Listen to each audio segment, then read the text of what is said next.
Hello friends. Did you know that nearly 80% of those who watch my videos aren't subscribed? If you enjoy the content, I'd truly appreciate it if you hit that subscribe button. It helps a lot. Also, don't forget to leave a like and share your thoughts in the comments. Your interaction not only supports the channel's growth, but also helps these stories reach more people. Thank you all for being here. By the way, where are you watching from? Let me know in the comments.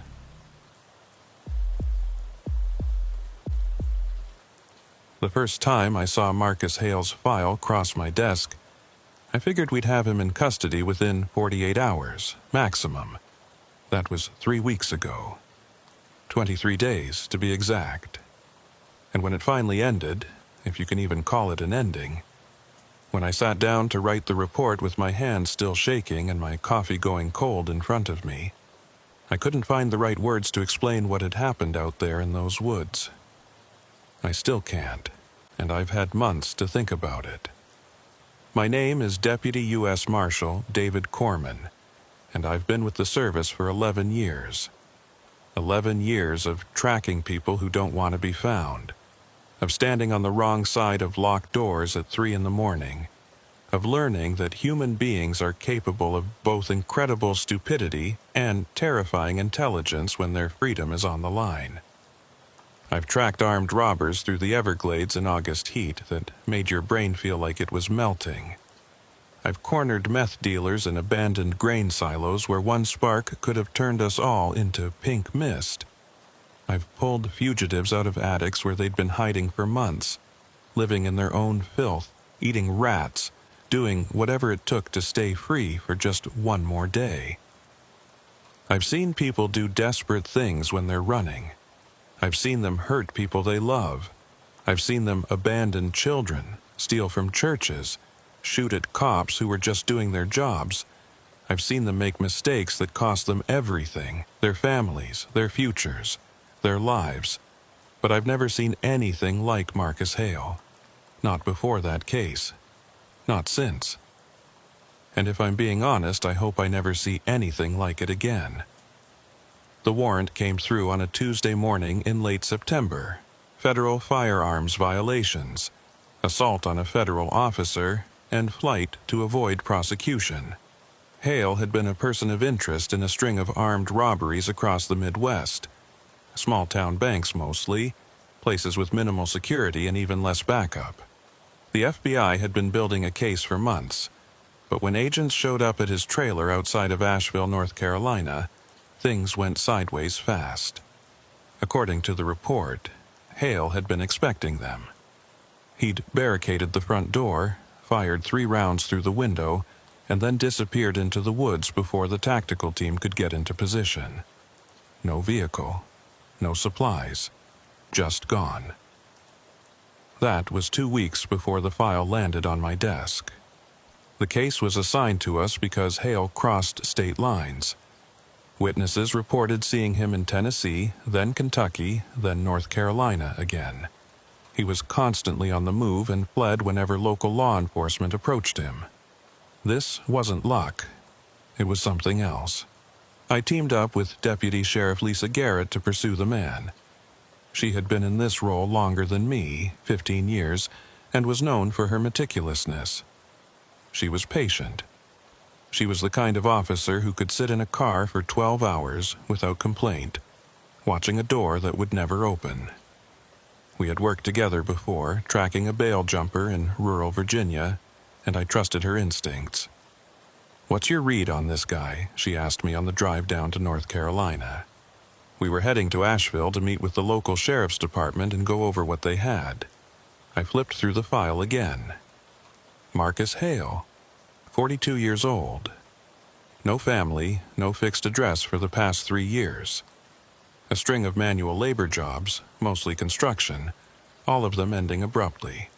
No social media presence, no phone records. It was like he'd been practicing for this his whole life. "He's careful," I said. "Paranoid, maybe. Knows how to move without leaving a trail."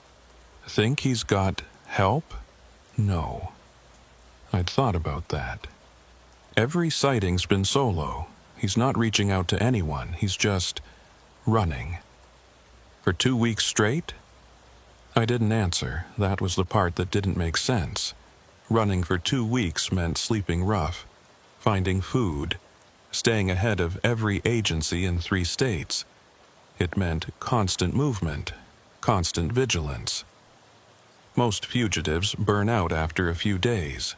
They get tired, they make mistakes, they reach out to someone they shouldn't. But Hale wasn't doing any of that.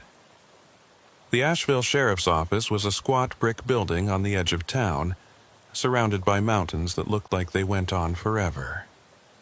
Sheriff Tom Milliken met us in the lobby.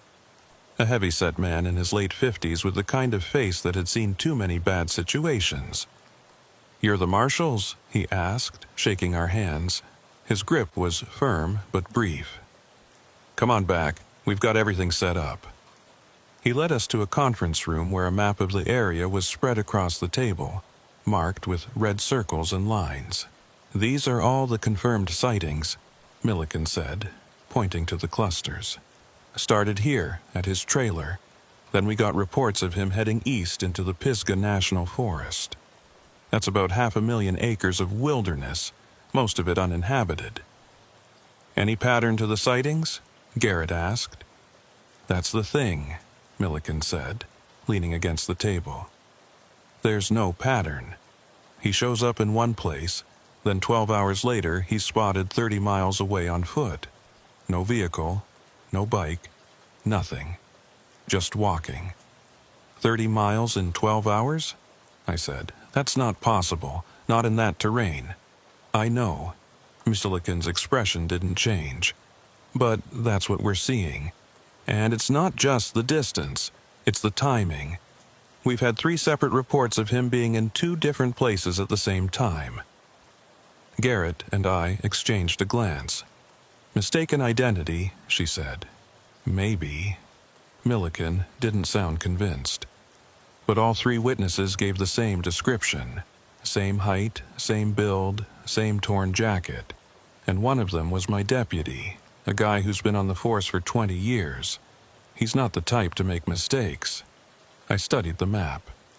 The sightings formed a rough circle around the national forest, like Hale was staying close to the wilderness but occasionally drifting into town for supplies. "What about trail cameras?" I asked. "Hunters use them out there. Anything turn up?" "That's the weird part," Milliken said. He pulled out a folder and spread a series of photographs across the table. "We pulled footage from every camera we could find. Look at these timestamps." The photos were grainy, black and white, the kind of low-quality images you'd expect from cheap motion-activated cameras.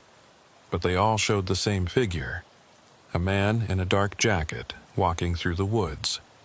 In some shots he was barely visible, just a blur at the edge of the frame.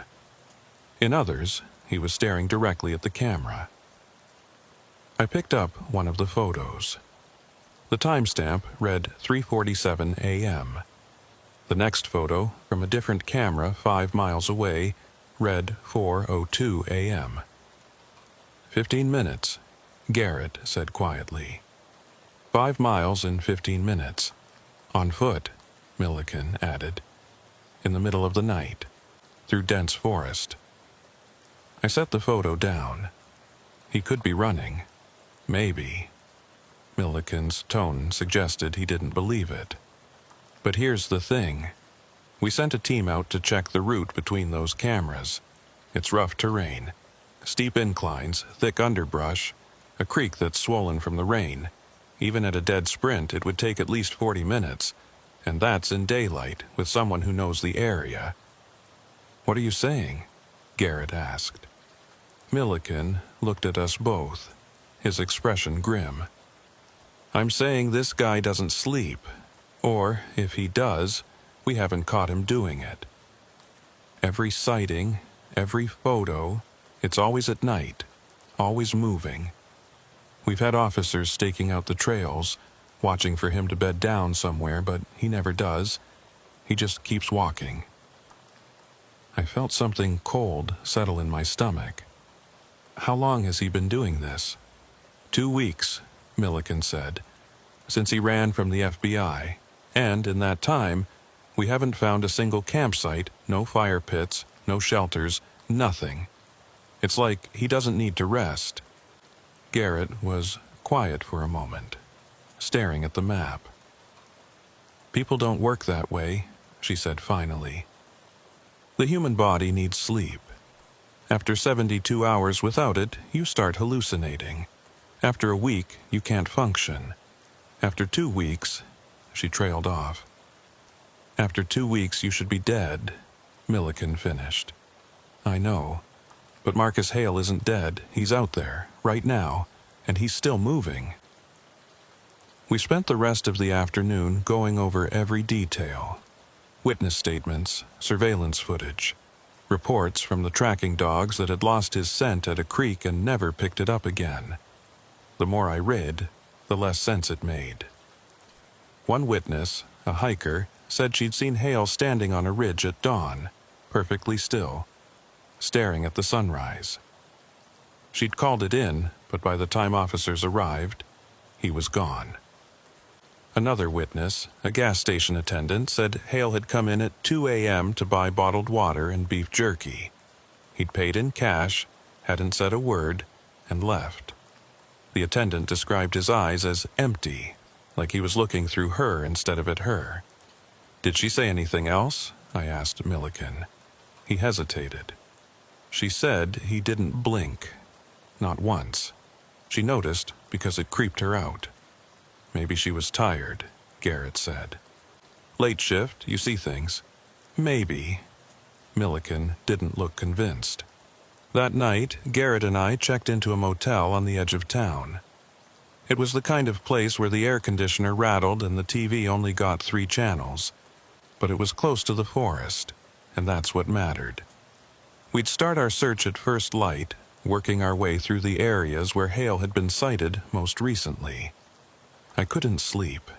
I lay in bed, staring at the ceiling, thinking about the photos, about the timestamps, about the witness who said Hale's eyes were empty.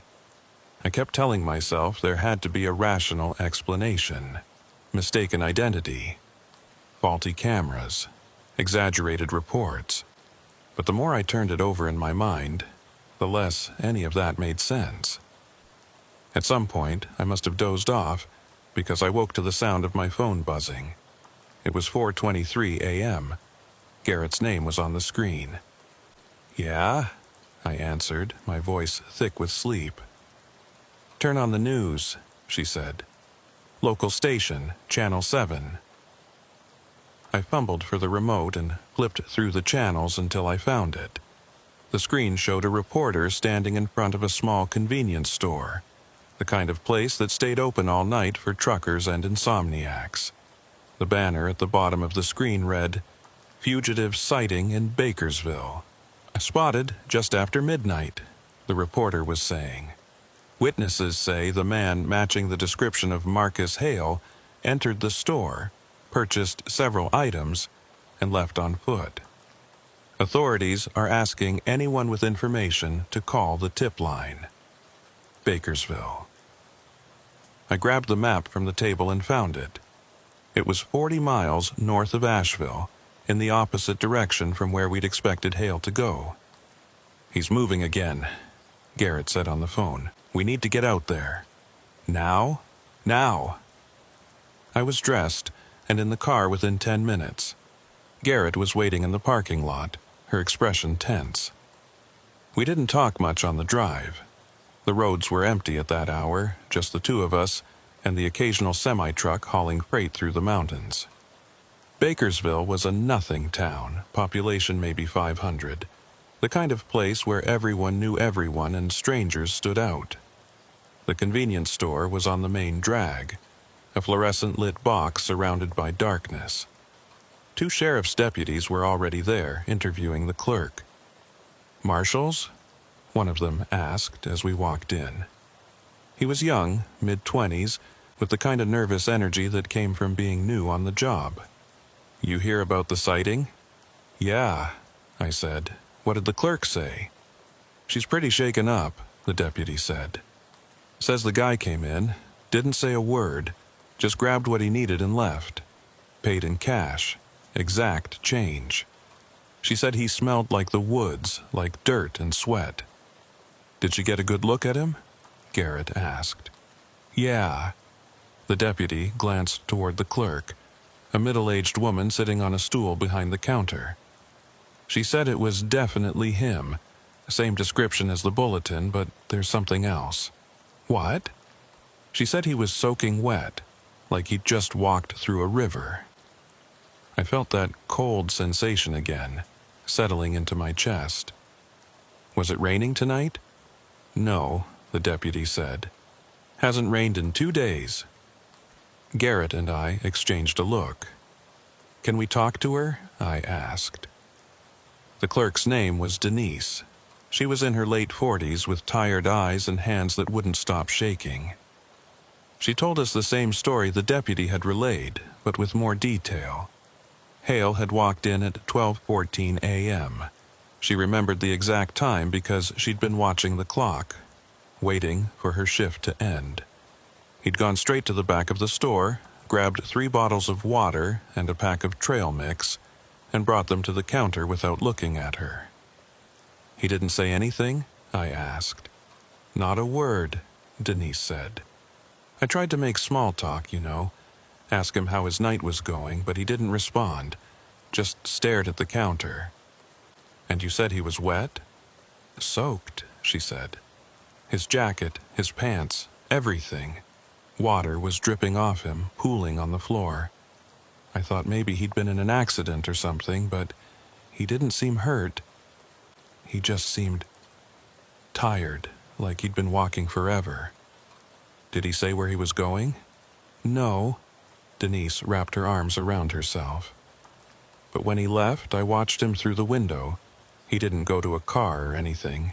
He just started walking north toward the mountains. And here's the thing." She paused, like she wasn't sure she should say it. "Go on," Garrett said gently. "He didn't walk like a normal person. It was more like he was being pulled, like something was dragging him forward. I know that sounds crazy, but that's what it looked like." I thanked her and stepped outside with Garrett. The night was cold, the kind of cold that seeps into your bones and doesn't let go. "What do you think?" I asked. "I think she's telling the truth," Garrett said. "But I don't know what that means." "He's heading north," I said, looking toward the mountains, deeper into the wilderness, or away from something. I turned to look at her. "What do you mean?" "I don't know," she said quietly. "But people run toward things or away from things, and I don't think Marcus Hale is running toward anything." We spent the rest of the night following his trail. The deputies lent us a thermal scope, and we hiked into the foothills, scanning for any sign of heat signature. The forest was dense, the kind of darkness that swallows sound and light and makes you feel like you're walking through a void. At one point, Garrett stopped. "Do you hear that?" she asked. I listened. At first, there was nothing. Then, faintly, I heard it. Footsteps, steady, rhythmic, moving through the underbrush somewhere ahead of us. We followed the sound for 20 minutes, but we never got closer. It was always just ahead, just out of reach, like we were chasing a ghost. When the sun finally came up, we were miles from the road, standing on a rocky outcrop overlooking a valley. The forest stretched out below us, endless and silent. Somewhere down there, Marcus Hale was still moving. "He's not going to stop," Garrett said. "Is he?" I didn't answer, because I was starting to think she was right. We didn't find Marcus Hale that first day, or the second, or the third. What we did find were traces. Boot prints in the mud, always heading north. A torn piece of fabric caught on a branch, the same dark jacket every witness had described. A discarded water bottle, still cold to the touch like it had been set down minutes before we arrived. Each piece of evidence told us we were close, but close wasn't enough. By the end of the first week, we'd covered over 100 miles of terrain. Garrett and I worked 12-hour shifts, sometimes longer, coordinating with local search and rescue teams, tracking dogs, even a helicopter from the state police. But Hale stayed ahead of us, always.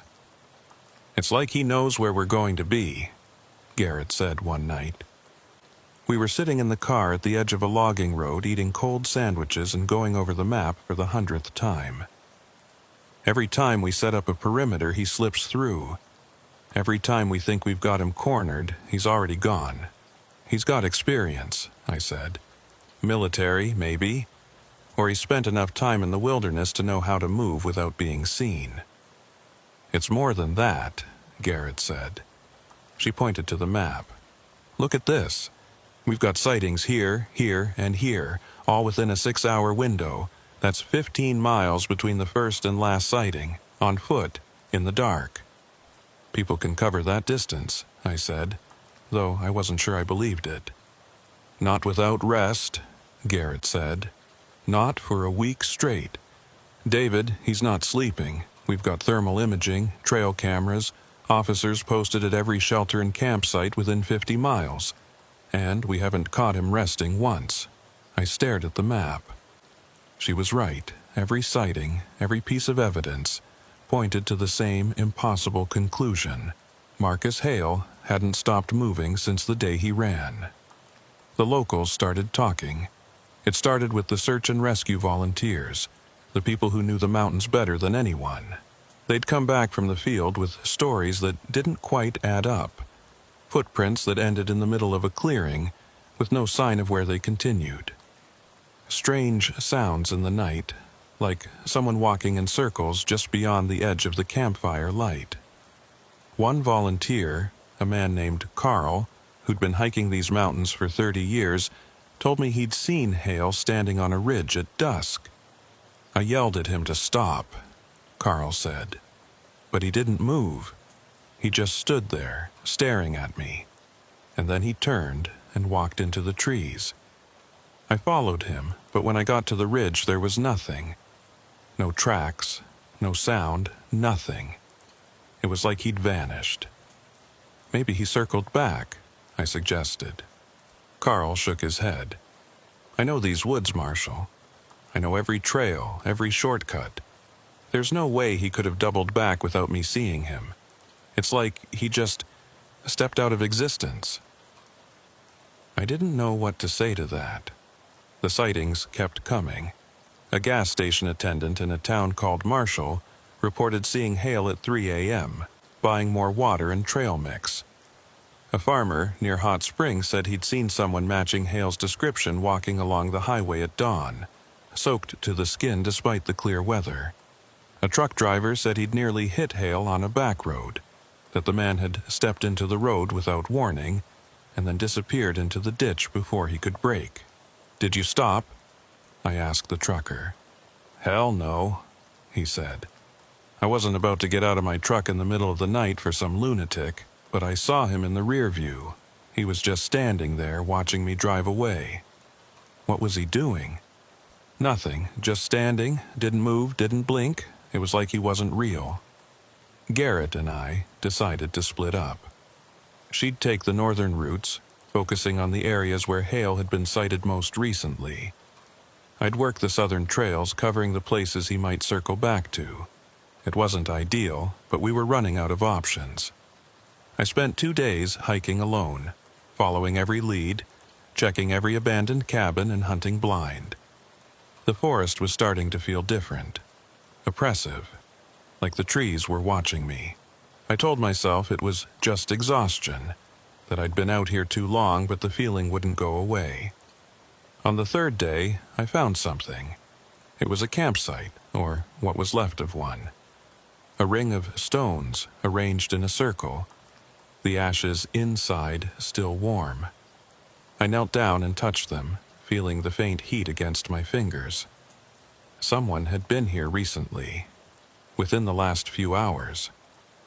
I radioed Garrett. "I've got something, looks like a fire pit, still warm." "Where are you?" she asked. I gave her my coordinates.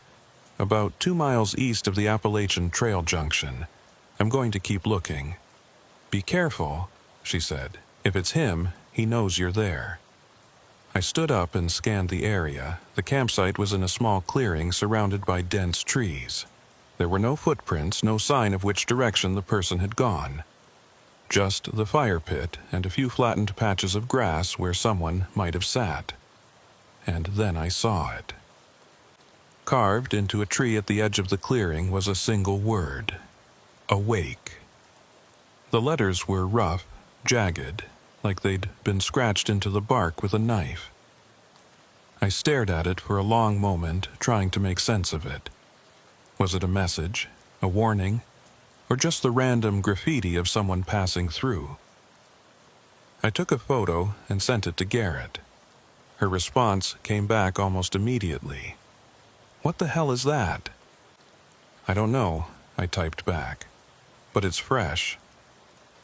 I spent the next hour searching the area, but I didn't find anything else. No footprints, no discarded items, nothing. Just that one word, carved into the tree like a taunt. That night, I drove back to the motel and found Garrett waiting for me in the parking lot. She looked as tired as I felt, her eyes bloodshot, her hair pulled back in a messy ponytail. "Any luck?" she asked. "Maybe," I said, showing her the photo of the carving. "What do you think it means?" She stared at it for a long time. "I think he's trying to tell us something. Or warn us. About what?" I didn't have an answer. We went inside and spread the map across the bed, marking every sighting, every piece of evidence, every strange report. The pattern was becoming clearer. Hale wasn't just running, he was circling. Moving in a rough loop around the national forest, never straying too far from the center, but never staying in one place long enough to be caught. "He's tethered," Garrett said. "To something, like he can't leave." "Or won't," I said. "What's the difference?" I didn't know. The next morning, we got a call from Sheriff Milliken. Another sighting, this time at a rest stop on the highway. A trucker had reported seeing Hale in the parking lot, standing by the dumpsters, just staring at the road. "We sent a unit out there," Milliken said. But by the time they arrived, he was gone. The trucker said he looked wrong, like he was sick or something. Said his skin was gray, and he was swaying on his feet. "How long ago was this?" I asked. 20 minutes. Garrett and I were in the car within 5 minutes. The rest stop was 15 miles away, and we made it in 10, lights flashing, siren wailing. But when we got there, Hale was already gone. The trucker was still there, though, leaning against his rig, smoking a cigarette. His hands were shaking. "You saw him?" I asked. "Yeah," he said. "I saw him, or whatever the hell that was." "What do you mean?" The trucker took a long drag and exhaled slowly. "I've been driving these roads for 20 years, Marshal. I've seen all kinds of things. Drunks, junkies, people at the end of their rope. But that guy, that wasn't normal. Can you describe him? Tall, maybe 6 foot, dark jacket, ripped jeans. But it was his face, man. It was like he wasn't all there. His eyes were open, but he wasn't seeing anything. And his skin, it was this weird gray color, like he'd been dead for days. I thought maybe he was a corpse or something, but then he moved." "What did he do?" "He turned and looked right at me. And I swear to God, Marshal, it felt like he was looking through me, like I wasn't even there, and then he just walked off into the trees. Didn't run, didn't stumble, just walked. Like he had somewhere to be." I thanked the trucker and walked over to the tree line. Garrett was already there, crouched down, examining the ground. "Got tracks," she said. "Fresh, heading northwest." We followed them for half a mile before they disappeared at a creek. The dogs lost the scent again, just like before. It was like Hale had vanished into thin air. "How is he doing this?" Garrett asked. frustration creeping into her voice. "I don't know," I said, "but we're going to find out." That night, I couldn't sleep again. I lay in bed, staring at the ceiling, thinking about the trucker's description. Gray skin, empty eyes, like he'd been dead for days. People don't look like that when they're alive, not unless they're very, very sick. I pulled out my phone and started researching. Sleep deprivation, extreme fatigue, dehydration. The symptoms matched what the trucker had described. After 2 weeks without sleep, the human body starts to shut down. The skin turns pale, the eyes become unfocused, motor functions deteriorate. Most people can't even stand at that point, let alone walk for miles through the wilderness. But Marcus Hale was still moving. I kept searching, falling down rabbit holes of medical studies and case reports. Fatal familial insomnia, extreme stress responses, adrenaline overdoses. None of it fit. Nothing explained how someone could go 2 weeks without sleep and still function, unless he wasn't functioning, unless he was just moving. I closed my phone and stared at the dark ceiling. Somewhere out there, Marcus Hale was walking through the night, his body failing, his mind unraveling. And for reasons I couldn't explain, he wouldn't stop. The next day, we got 3 more sightings. All of them within a 10-mile radius, all of them in the middle of the night. And all of them described the same thing. A man who looked like he was dying, walking north, always north, like he was being pulled by an invisible thread. "We need to cut him off," Garrett said. "Figure out where he's going and get there first." I looked at the map. The sightings formed a pattern, a line pointing toward the deepest part of the national forest, a place called Devil's Creek. It was remote, almost inaccessible, the kind of place where hikers went missing and were never found. "That's where he's going," I said. "Then that's where we need to be." We left at dawn, driving as far as the roads would take us, then hiking the rest of the way. The terrain was brutal, steep climbs and thick underbrush, but we pushed through. By midday, we'd reached Devil's Creek. It was a narrow gorge, carved out by a fast-moving stream, surrounded by cliffs on both sides. The only way in or out was a single trail that wound through the rocks. If Hale was heading here, we'd see him coming. We set up a position on a ridge overlooking the gorge and waited. Hours passed. The sun dipped below the horizon, and the forest grew dark. Garrett and I took turns watching through the thermal scope, scanning for any sign of movement. But there was nothing. Just the creek, rushing over the rocks, and the wind moving through the trees. And then, at 11:47 p.m., I saw him. A heat signature moving along the trail at the bottom of the gorge. Slow, steady, heading straight toward us. "I've got him," I whispered into the radio. "Where?" Garrett asked. 600 yards moving north, he's alone. Let's move." We descended into the gorge using the rocks for cover, keeping our distance. The figure was closer now, maybe 200 yards away. I could see him through the scope. A man in a dark jacket, walking with a strange, uneven gait. His head was down, his arms hanging loose at his sides. "Marcus Hale!" I shouted. "US Marshals, stop where you are!" He didn't stop. He didn't even slow down. He just kept walking, like he hadn't heard me. "Hale!" I shouted again. "This is your last warning. Stop now, or we will use force." Still nothing.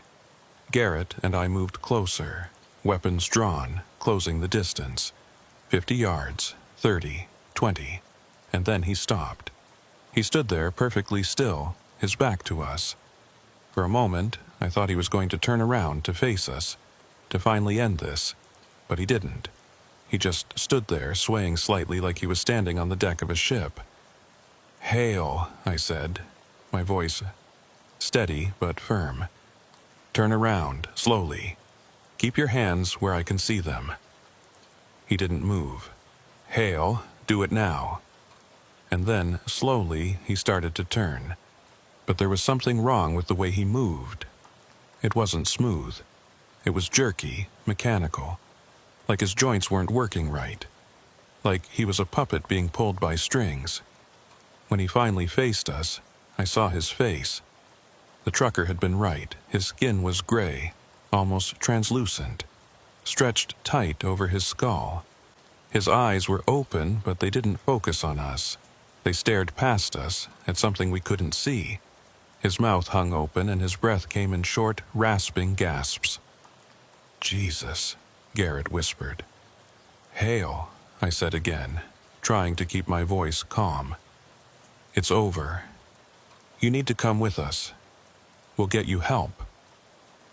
His mouth moved, like he was trying to speak, but no sound came out.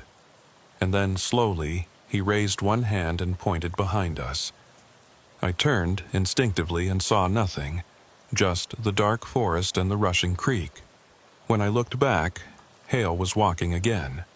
Not toward us. Not away. Just walking deeper into the gorge toward the cliffs. "Stop!" I shouted, running after him. "Hale, stop!" But he didn't stop. He reached the edge of the cliff, where the creek dropped into a waterfall, and without hesitation he stepped off. I lunged forward, grabbing for him, but I was too late. He fell, disappearing into the darkness below, swallowed by the sound of the rushing water. Garrett and I scrambled down the rocks, using our flashlights to search the pool at the base of the waterfall. The water was dark, churning, impossible to see through. We called for backup, for divers, for anyone who could help. But deep down, I knew it was over. Marcus Hale was gone. The dive team arrived at dawn. They brought lights, ropes, and equipment designed to search fast-moving water in treacherous conditions. Garrett and I watched from the bank as they suited up, their faces grim and focused. This wasn't the first body recovery they'd done in Devil's Creek, and it wouldn't be the last. The gorge had a reputation. People fell. People drowned. The creek didn't give them back easily. "You sure he went in here?" the lead diver asked me.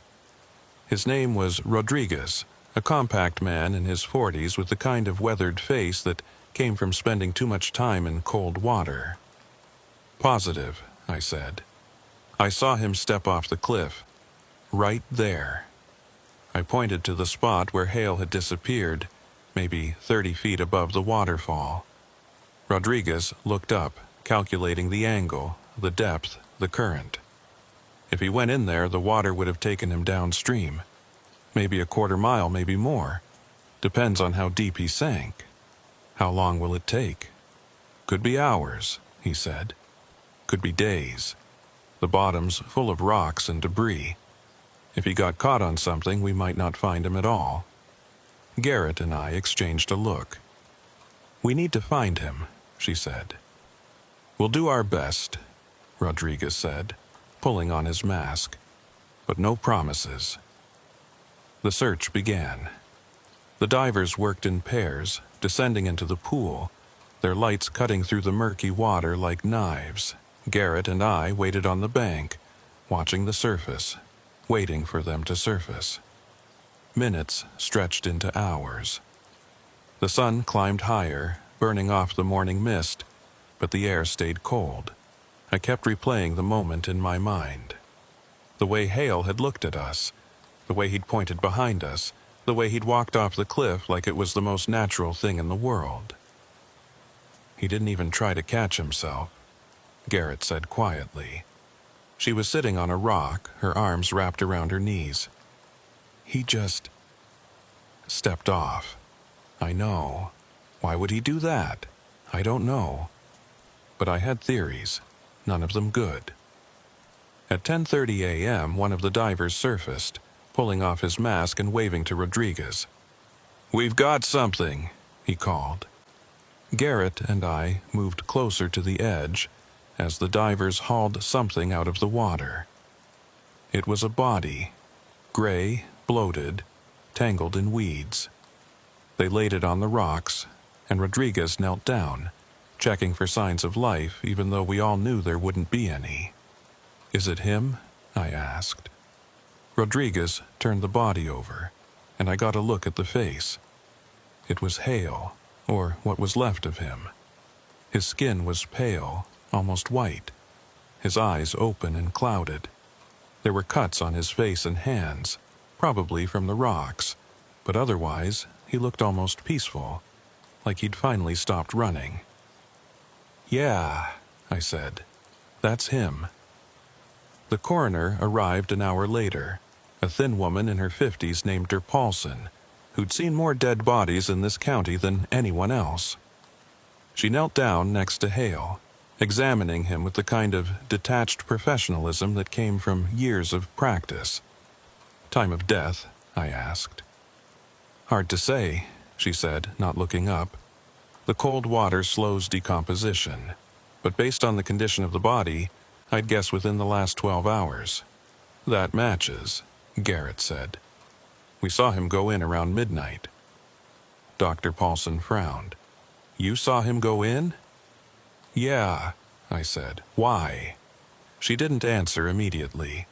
Instead, she continued her examination, checking his eyes, his mouth, his hands. Finally, she sat back and looked at us. "How long was he in the water?" 8 hours, give or take," I said. "And you're sure it was him? You saw him fall?" "Positive." Dr. Paulson's frown deepened. "Then I don't understand." "Understand what?" She pointed to Hale's hands. "Look at his fingers. The skin's wrinkled, but not excessively, and his eyes. There's no significant cloudiness, no sign of prolonged water exposure.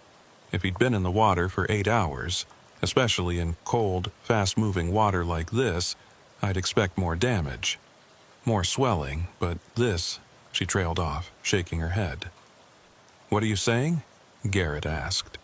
"I'm saying it looks like he's only been in the water for an hour. Maybe less." "That's not possible," I said. "We were here the whole time. We watched the search. He didn't surface." "I'm not saying he did," Sir Paulson said. "I'm just telling you what the body is showing me. And it doesn't match your timeline." She called for the body to be transported to the morgue, and Garrett and I stood there watching as they loaded Hale onto a stretcher and carried him up the trail. Neither of us spoke. We didn't need to. We were both thinking the same thing. Something wasn't right. Back at the sheriff's office, we debriefed with Milliken. He listened to our account without interrupting, his expression unreadable. When we finished, he leaned back in his chair and rubbed his face with both hands. "So, let me get this straight," he said. "You chased him for 2 weeks. He never slept, never stopped moving, and when you finally cornered him, he walked off a cliff." "That's the short version," I said. "And the coroner thinks he wasn't in the water as long as he should have been." "Yeah." Milliken was quiet for a long moment. "You think there's a mistake?" "Maybe the body got caught on something, kept it from drifting." "Maybe," Garrett said. "But that doesn't explain the rest of it." "What rest?" "The sightings," I said. "The distances he covered. The fact that he didn't sleep for 2 weeks. None of it makes sense, Sheriff." Milliken looked at me, his eyes hard. "What are you saying, Marshal? That this was something other than a fugitive running from the law?" "I'm saying I don't know what it was." He stood up and walked to the window, staring out at the mountains. "People do strange things when they're desperate," he said finally. "They push themselves past what they thought was possible. They survive things they shouldn't. Maybe Hale was just tougher than most. Maybe," I said, though I didn't believe it. Milliken turned back to us. "Look, I know this case has been hard on both of you. You've been out there for weeks, barely sleeping, barely eating. Maybe you're seeing things that aren't there. We're not making this up. Garrett said, her voice sharp. I'm not saying you are, Milliken said. But sometimes, when you're exhausted, your brain fills in the gaps, makes connections that aren't really there. I've seen it happen before. We know what we saw, I said. Milliken sighed. Then put it in your report, but do me a favor, keep it factual. Stick to what you can prove. The rest? He trailed off, shaking his head. The rest is just going to raise questions nobody wants to answer. The autopsy was scheduled for the next morning. Garrett and I went back to the motel, but neither of us could sleep. I kept thinking about Hale's face, the way his skin had looked, the way his eyes had stared past us. I kept thinking about the word carved into the tree, awake. At 2 a.m., my phone rang. It was Dr. Paulson. Marshal Corman, she said. Her voice sounded strained. Yeah, I said, sitting up in bed. What's wrong? I need you to come to the morgue, now. Why? What happened? Just come.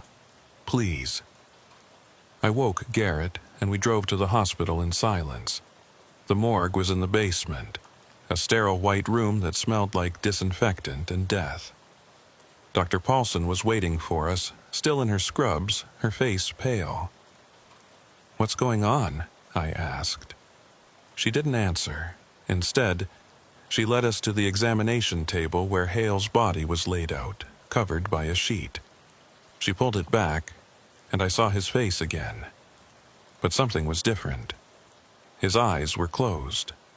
I don't understand, Garrett said. We saw him at the creek. His eyes were open. They were, Dr. Paulson said. When I examined the body this afternoon, his eyes were open. Clouded, like I told you. But when I came back tonight to start the autopsy, they were closed. Maybe someone closed them, I said. One of your assistants. No one else has been in here, Dr. Paulson said. I checked the logs. I was the last person to see the body, and I didn't close his eyes. Then how? There's more, she interrupted. She pulled the sheet down further, revealing Hale's chest. I started the external examination. Look at this. She pointed to a series of marks on his torso. They were faint, almost invisible, but under the light I could see them. Lines, dozens of them, crisscrossing his skin in a strange pattern. What are those? Garrett asked. I don't know, Dr. Paulson said. They weren't there this afternoon. I would have noticed. You're saying they appeared after he died? I'm saying they weren't there before, and now they are, and I don't have an explanation for it. I stared at the marks. They looked deliberate, almost like some kind of script or symbol, but I couldn't make sense of them. Have you taken photos? Yes, Dr. Paulson said. But there's something else. When I measured the body for the autopsy report, I noticed something odd, his height. What about it? According to his arrest records, Marcus Hale was 6'2", but the body on this table is 6'4". That's not possible, Garrett said. We saw him. It's the same man. I know, Dr. Paulson said, but the measurements don't lie. Either your records are wrong, or something happened to the body. Bodies don't grow after death, I said. No, Dr. Paulson agreed. They don't. We stood there in silence, staring at the body. Finally, Garrett spoke. What do you want us to do? I don't know, Dr. Paulson said. But I needed you to see this because whatever's going on, it's not normal, and I don't think it's over. She covered the body again, and we left. Outside, the air was cold and still. Garrett leaned against the car, her arms crossed, staring at the sky. What the hell is happening, David? I don't know, I said. We saw him fall. We watched them pull him out of the water. That's him in there. It has to be. I know. But the height, the marks, the eyes, none of it makes sense. I didn't have an answer. We stood there for a long time, neither of us speaking, both of us trying to make sense of something that had no sense to be made. Finally, Garrett said, "We need to see the trail cameras." "What?" "The cameras," she said. "The ones that caught him walking through the forest. We need to go back and check them, all of them." "Why?" "Because I need to know," she said. "I need to know if we were chasing the same man the whole time." We drove out to the forest at dawn. The trail cameras were still there, mounted on trees at various points along the routes Hale had taken. We pulled the SD cards from each one and loaded them onto a laptop in the car. There were hundreds of images, most of them showing nothing but empty forest, deer, the occasional hiker. But then we found them. The photos of Hale. We went through them one by one, comparing the timestamps, the locations, the angles. And slowly, a pattern emerged. In the first few photos taken in the days after Hale had fled, he looked normal. Tired, maybe, but human. His face was recognizable, his posture upright. But as the days went on, something changed. In the later photos, his face started to blur, like the camera couldn't quite focus on him. His movements became jerky, unnatural. And in the final photo, taken the night before we cornered him at Devil's Creek, he didn't look human at all. He looked like a shadow. Garrett zoomed in on the image. "What the hell is that?" "I don't know," I said. But I felt that cold sensation again, settling into my chest. We spent the rest of the day going through the evidence, trying to find some rational explanation. But there wasn't one. Everything pointed to the same impossible conclusion. The man we'd been chasing wasn't Marcus Hale, or he was, but he'd become something else. That night, I called Dr. Paulson. "Have you finished the autopsy?" "No," she said. "I've been trying, but something keeps happening." "What do you mean?" "Every time I try to start, the equipment malfunctions. The lights flicker, the instruments stop working, and the body..." She paused. "The body keeps moving." "Moving?" "Small things, a finger twitching, his head turning slightly. I know it's just post-mortem spasms, but it doesn't feel right. Do you want us to come back?" "No," she said quickly. "I just wanted you to know. I'll finish the report tomorrow, but I'm not going to be alone with the body anymore." She hung up, and I sat there, staring at my phone. Garrett was watching me. What did she say? She said the body keeps moving. Jesus Christ. I looked out the window at the dark forest. Somewhere out there, Marcus Hale had been running from something or toward something for 2 weeks straight, and now he was dead. But the feeling I had, the cold, creeping sensation in my chest, told me that whatever had been out there wasn't gone. It was still here. I never finished writing the report. I tried, God knows I tried. I sat at my desk for hours, staring at the blank screen, trying to put it all into words. The chase, the sightings, the way Hale had looked at us before he stepped off the cliff. But every time I started typing, my hands would stop, because the moment I put it down in writing, it would become real. And some part of me didn't want it to be real. The official report went to Milliken instead. He filed it under fugitive apprehended, deceased, and closed the case. As far as the federal government was concerned, Marcus Hale was dead. The manhunt was over, and that was the end of it. But it wasn't. Dr. Paulson completed the autopsy 3 days after we found the body. Her report listed the cause of death as drowning, with contributing factors of exhaustion and exposure. She noted the unusual markings on the torso but attributed them to post-mortem changes caused by the water. She didn't mention the height discrepancy. She didn't mention the eyes.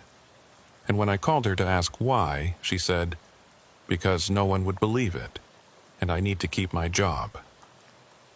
I understood. I didn't blame her. Garrett and I were reassigned to different cases almost immediately.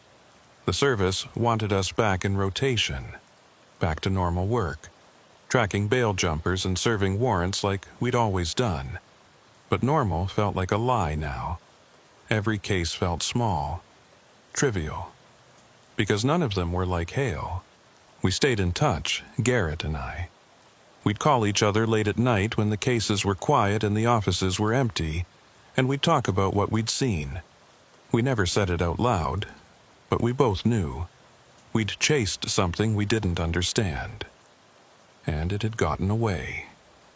2 months after Hale's death, I got a call from a ranger in the Pisgah National Forest. He said hikers had been reporting strange sightings in the Devil's Creek area. A man in a dark jacket, walking alone at night, always heading north. The descriptions matched Hale's. "You want me to check it out?" the ranger asked. "No," I said. "Leave it alone." "You sure?" "Positive." He hung up, and I never heard about it again. But I started seeing the reports. They came in sporadically every few weeks from different parts of the forest. A man walking at night. Gray skin, empty eyes, always moving north. Some reports were from hikers, some were from locals. One was from a state trooper who'd tried to pull the man over for walking on the highway. The trooper said the man had looked at him, turned, and walked into the trees. When the trooper followed, the man was gone. I didn't follow up on any of them. I didn't want to know. Garrett called me 6 months after the case closed. It was late, past midnight, and I was half asleep when I answered. "David," she said. Her voice was tight, strained. "What's wrong?" "I saw him." I sat up. "What?" "I saw him, Marcus Hale. I was driving through North Carolina, passing through the mountains, and I saw him. He was standing on the side of the road, just standing there, staring at the cars. Garrett, Hale's dead. We pulled his body out of the creek." "I know what we did," she said. "But I saw him. It was him, David. Same jacket, same build, same face. He looked right at me when I drove past. And I swear to God, he smiled. Maybe it was someone who looked like him. No." Her voice was firm. "It was him." I didn't know what to say. Part of me wanted to tell her she was wrong, that she was seeing things, that the case had gotten into her head and wouldn't let go. But another part of me, the part that had been there in the gorge that had seen Hale step off the cliff, believed her. "What do you want to do?" I asked finally.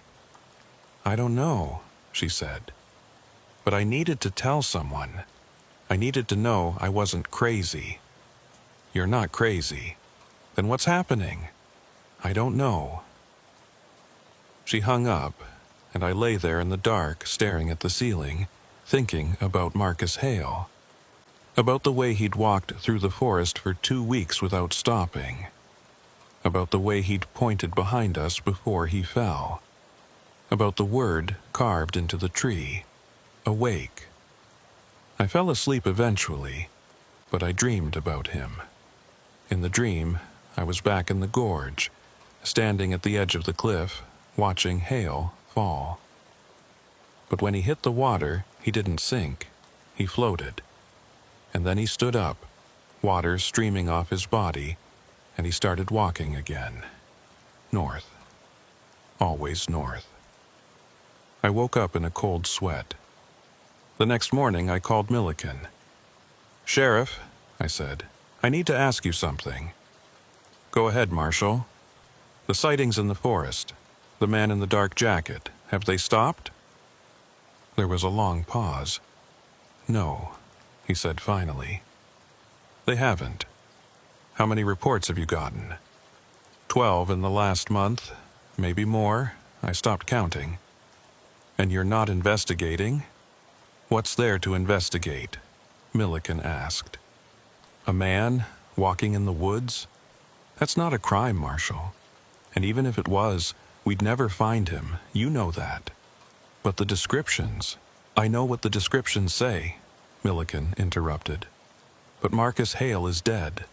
We have a body. We have a death certificate. As far as the law is concerned, the case is closed. But let it go, Marshal," he said, his voice firm. "Whatever you think you saw out there, whatever you think is happening, it's not your problem anymore. You did your job. You brought him in. That's all that matters." He hung up before I could respond. I sat there, phone in hand, staring at the wall. He was right, of course. The case was closed.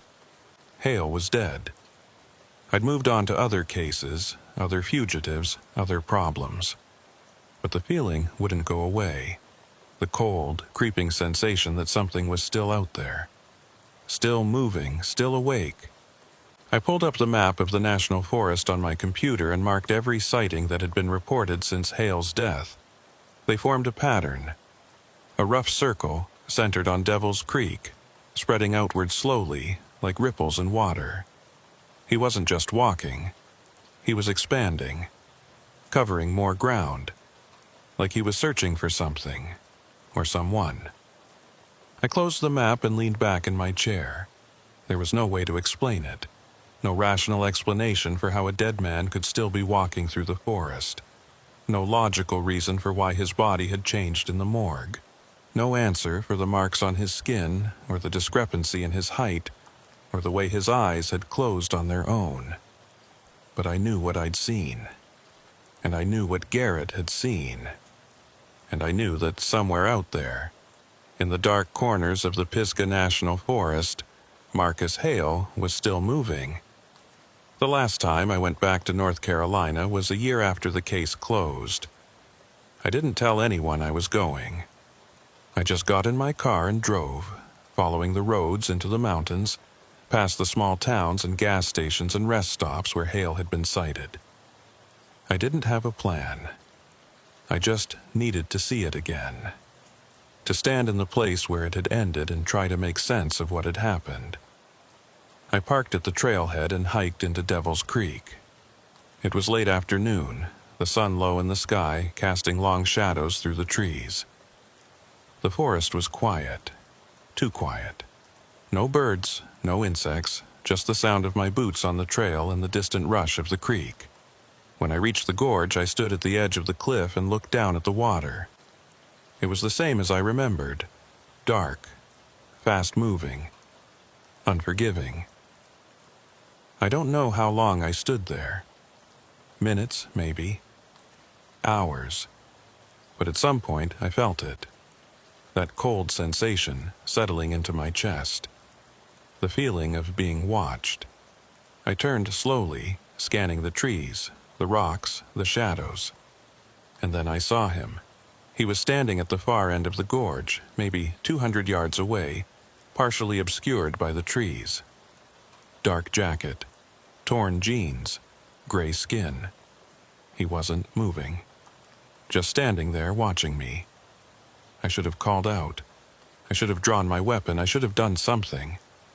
But I didn't. I just stood there staring back at him, feeling that cold sensation spread through my body. And then he started walking. Not toward me, not away, just walking. Deeper into the forest, his movements slow and deliberate, like he had all the time in the world. I didn't follow him. I didn't need to, because I knew where he was going. North. Always north. Moving through the darkness, never stopping, never sleeping, never resting, always awake. I turned and walked back to my car. I didn't look back. I didn't want to see if he was still there. I just wanted to leave, to put as much distance between myself and that place as possible. When I got home, I pulled out the file on Marcus Hale and locked it in a drawer. I told myself I'd never open it again, that I'd let it go, move on, forget about the man who'd run for 2 weeks without stopping. But I couldn't forget. Because every time I close my eyes, I see him, standing at the edge of the gorge, staring at me with those empty, gray eyes, pointing behind me at something I couldn't see, And I know, somewhere deep in the back of my mind, that he's still out there. Still walking. Still searching. And someday, maybe not today, maybe not tomorrow, but someday, he's going to find what he's looking for. I just hope I'm not there when he does. The reports still come in. Every few months, someone sees him. A hiker, a ranger, a trucker passing through. They all describe the same thing. A man in a dark jacket, walking alone at night, heading north. Gray skin, empty eyes, never stopping. And every time I hear about it, I feel that cold sensation again. Because I know it's him. I know it's Marcus Hale. Or whatever Marcus Hale became. I've tried to explain it to people, to Garrett, to Milliken, to anyone who'll listen. But nobody wants to hear it. They say I'm reading too much into it. That I'm seeing patterns where there aren't any. That the case got into my head and won't let go. Maybe they're right. But I don't think so.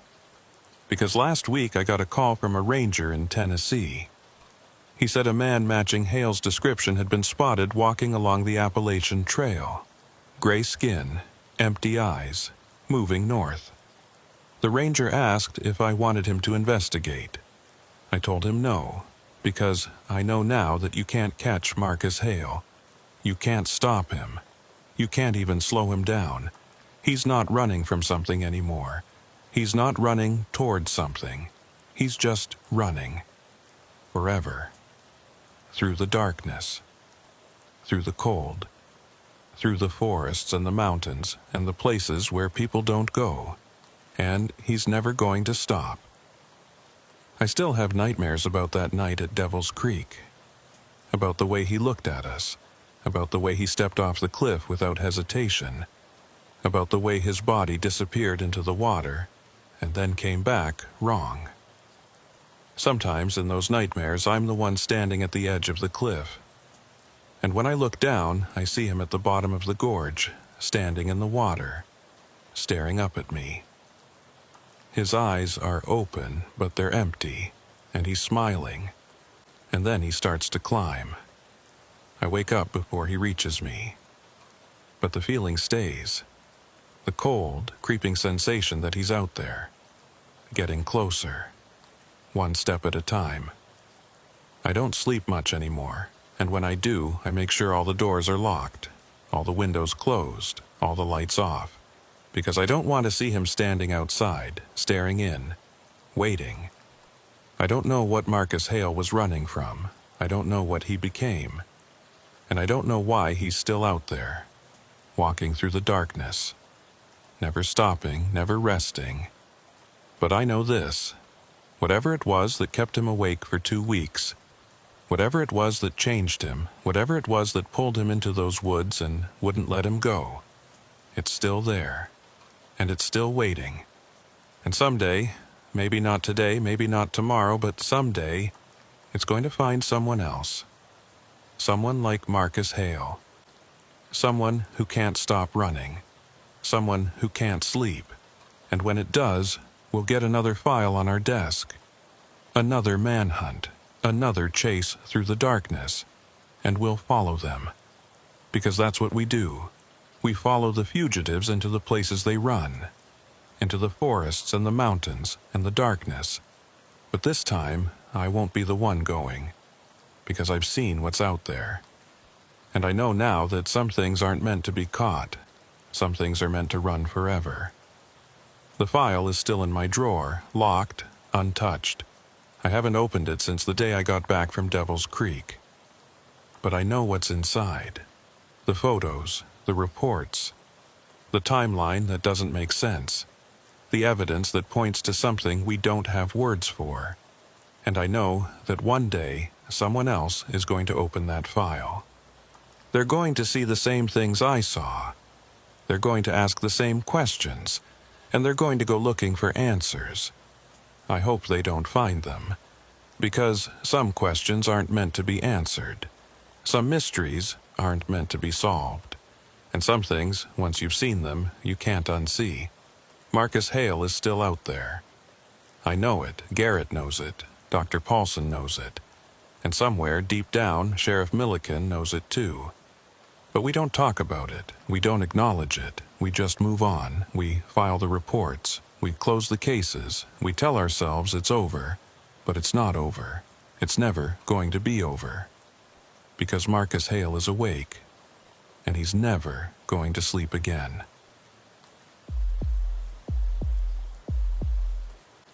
The house at 1847 Hickory Lane shouldn't have been difficult to find. It was right there on the county property maps, on Google Street View, on every GPS system we checked. A single-story ranch house with beige vinyl siding and a detached garage, sitting on 3/4 of an acre in rural Kentucky, about 40 minutes outside of Louisville. The kind of house you'd drive past 1,000 times without noticing. But there was one thing missing from every database, every real estate listing, every property record we could find. Interior photographs. Not a single one. And that should have been the first warning sign. My name is Deputy US Marshal Jennifer Reeves, and I've been with the service for 9 years. I've served warrants on crack houses where the floorboards were rotting through, on mansions with panic rooms and hidden vaults, on everything in between. I've walked into places where I knew, absolutely knew, that someone was hiding and waiting for us to make a mistake. I've learned to read a space, to feel when something's wrong, to trust my instincts even when they don't make logical sense. But the house on Hickory Lane broke all my instincts. It broke something deeper than that, and by the time we figured out what was happening, it was already too late to walk away. The fugitive's name was Raymond Caulfield, 47 years old, stocky build, thinning hair, the kind of face that belonged to a middle manager or a high school coach. Someone unremarkable, someone you'd forget 5 minutes after meeting him. But Raymond Caulfield had managed to embezzle over $2 million from the construction company where he'd worked as an accountant, and when the FBI started closing in, he'd vanished. That was 6 months ago. The warrant for his arrest came through on a Wednesday morning in early October. Fraud, wire fraud, money laundering, obstruction of justice. The FBI had traced his movements through a series of prepaid credit cards and burner phones following him from Louisville to Nashville to Memphis and back again. But 3 weeks ago, the trail had gone cold. The last ping from his phone had come from a cell tower near the town of Harrodsburg, Kentucky, population 8,000, the kind of place where strangers stick out and everyone knows everyone else's business. The FBI had passed the case to us because they had bigger fish to fry, and because tracking fugitives is what we do. My partner, Deputy Marshal Thomas Vega, and I drove down to Harrodsburg on a Thursday afternoon, the air crisp and cold, the leaves on the trees burning in shades of orange and red. It should have been beautiful. It should have been routine. Vega had been with the service for 15 years, longer than me, with the kind of steady temperament that made him good at this job. He didn't get rattled easily. He didn't jump to conclusions. He worked methodically, checking every lead, following every thread, until the case was closed and the fugitive was in custody. We'd worked together for 3 years, and I trusted him completely. "What do we know about the house?" Vega asked, as we drove through the countryside, past farms and churches and gas stations that looked like they hadn't changed since the 1970s. I flipped through the file. Property records show it's been owned by the same family since 1968. The Bishops. Last known resident was Eleanor Bishop, died in 2019. No heirs. The house went into probate, but it's been sitting empty ever since. Empty for 4 years? According to the county, yeah, but here's the interesting part. I pulled out a surveillance photo taken by a local deputy 2 weeks ago. It showed the house from the street, the grass overgrown, the windows dark, but there was a car in the driveway, a silver Honda Accord. That car is registered to a shell company that the FBI traced back to Caulfield. He's been using it to move around. So he's squatting in an abandoned house, Vega said. Smart. No one's checking on it. No neighbors close enough to notice. Exactly. And the closest neighbor is almost a quarter-mile away. It's perfect for someone who wants to disappear. We met with the local sheriff, a man named Dale Hutchins, at his office in downtown Harrodsburg. He was in his early 60s with white hair and a gut that spoke of too many years behind a desk. But his eyes were sharp, and when we showed him the surveillance photo, he nodded immediately. "Yeah, I know the place," Hutchins said. "The Bishop House. We've had the occasional call out there over the years. Teenagers breaking in, that kind of thing. But it's been quiet lately." "What can you tell us about the family?" I asked. Hutchins leaned back in his chair, thinking. Eleanor Bishop lived there her whole life. Never married, no kids. Kept to herself mostly. The house was her parents' before that. They bought it in the 60s, raised Eleanor there. When they died, she stayed. Lived there alone for, God, must have been 40 years. "Anyone visit her?" Vega asked. "Not that I recall. Like I said, she kept to herself. When she died, it took 3 days before anyone noticed. The mailman finally called it in when the mail started piling up." "What about the inside of the house?" I asked. "Have you been in there?" Hutchins frowned. "Once, maybe twice. The first time was back in the 90s when Eleanor called about a prowler. Turned out to be nothing, just a raccoon in the crawl space. The second time was after she died, when we did the welfare check." "What was it like inside?" He hesitated, and I saw something flicker across his face. Confusion, maybe, or uncertainty. "Honestly, I don't remember much. It was plain. Old furniture, smelled like dust. Nothing stood out." "Do you have any photos from the welfare check?" Vega asked. "We should," Hutchins said. "Let me pull the file." He left the office and came back 10 minutes later with a thin manila folder. He spread it out on the desk, and I saw the incident report, handwritten notes, a basic property sketch, but no photos. "That's strange," Hutchins muttered, flipping through the pages. "I could have sworn we took photos. We always do on welfare checks." "Maybe they're in a different file," I suggested. "Maybe," but he didn't sound convinced. "I'll have someone look into it. In the meantime, what's your plan?" "We're going to set up surveillance," Vega said. "Watch the house. See if Caulfield's still there. If he is, we'll move in and take him into custody." "You want backup?" "Not yet," I said. "We don't want to spook him. If he sees a bunch of cop cars rolling up, he'll run. We'll handle it ourselves for now." Hutchins gave us directions to the house and offered us the use of an unmarked car, which we accepted. By late afternoon, we were parked on a dirt road about 300 yards from 1847 Hickory Lane, hidden behind a stand of trees, watching the house through binoculars. The house looked exactly like it did in the photos. Beige siding, dark windows, overgrown grass. The silver Honda was still in the driveway, parked at an angle like someone had pulled in quickly and never bothered to straighten out. There were no lights on inside, no movement, no sign that anyone was home. We watched for 3 hours. The sun set and the temperature dropped, and still there was nothing. No lights, no movement. Just the house, sitting there in the growing darkness, looking more abandoned by the minute. "Maybe he's not here," Vega said finally. "The car's here. He could have switched vehicles, or someone could have picked him up. Maybe. But I didn't think so. There was something about the house that made me uneasy, though I couldn't put my finger on what it was. It was too still, too quiet, like it was holding its breath." At 9:47 p.m., a light came on in one of the back rooms. I grabbed the binoculars and focused on the window. The light was faint, flickering, like candlelight. I could see movement inside, a shadow passing across the wall. Someone was definitely in there. "That's him," Vega said. "Has to be." "We need to move now," I said, "before he realizes we're here." We called Hutchins and told him we were going in.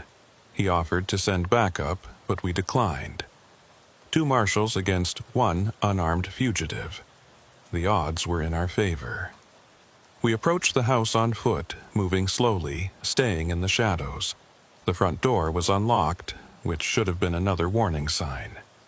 But we were focused on the job, on taking Caulfield into custody, and we didn't stop to think about why the door would be unlocked in an abandoned house.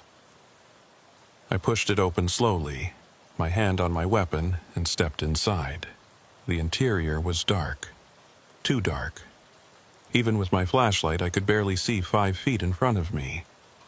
The air smelled wrong, not like dust or decay, but like something chemical. Antiseptic, like a hospital. "US Marshals," I called out. "Raymond Caulfield, we have a warrant for your arrest. Come out with your hands up." No response. Vega and I moved through the house room by room, clearing each space systematically. The layout was simple. A living room, a kitchen, 2 bedrooms, a bathroom. But something was off. The rooms felt wrong. Too small or too large. The distances didn't match what I'd expected based on the floor plan. In the back bedroom, we found the source of the light. A single candle burning on a windowsill, but the room was empty. No furniture, no belongings, nothing. Just the candle. "Where is he?" Vega muttered. I scanned the room with my flashlight. The walls were bare, the floor covered in a thin layer of dust. But there were footprints in the dust. Fresh ones. Leading from the door to the window and then stopping. Just stopping in the middle of the room, like whoever had been walking had simply vanished. "Vega," I said quietly. "Look at this." He came over and shone his light on the footprints. I watched his face change as he processed what he was seeing. "That's not possible." "I know." We searched the rest of the house, but there was no sign of Caulfield. No hidden doors, no crawl space, no attic. Just empty rooms and that lingering smell of antiseptic. We checked the garage, the yard, even the car in the driveway. Nothing. By the time we left, it was past midnight. We sat in the unmarked car, staring at the house, trying to make sense of what we'd just seen. "He was in there," Vega said. "We saw the light. We saw the footprints." "I know." "So where did he go?" I didn't have an answer, and that's what scared me. We went back to the motel in Harrodsburg and tried to sleep, but I couldn't. I kept thinking about the house, about the way the rooms had felt, about the footprints that ended in the middle of an empty floor, about the door that had been unlocked like we'd been expected. At some point, I must have dozed off, because I woke to my phone buzzing. It was 6:23 a.m. Hutchins was calling. "Marshal Reeves," he said when I answered. "You need to get out to the house now." "Why? What happened?" "Someone called it in, said they saw lights on inside again, and..." He paused. "And the caller said they saw someone standing in the window, watching the street." We were at the house within 20 minutes. The silver Honda was still in the driveway. The front door was still unlocked. But this time, when we went inside, everything was different. The layout had changed. I'm not talking about furniture being moved. I'm talking about the rooms themselves being in different places. The kitchen, which had been on the left side of the house the night before, was now on the right. The back bedroom, where we'd found the candle, was now at the front. The bathroom, which had been down a short hallway, was now off the living room. Vega and I stood in the middle of the living room, turning slowly, trying to understand what we were seeing. "This isn't the same house," Vega said.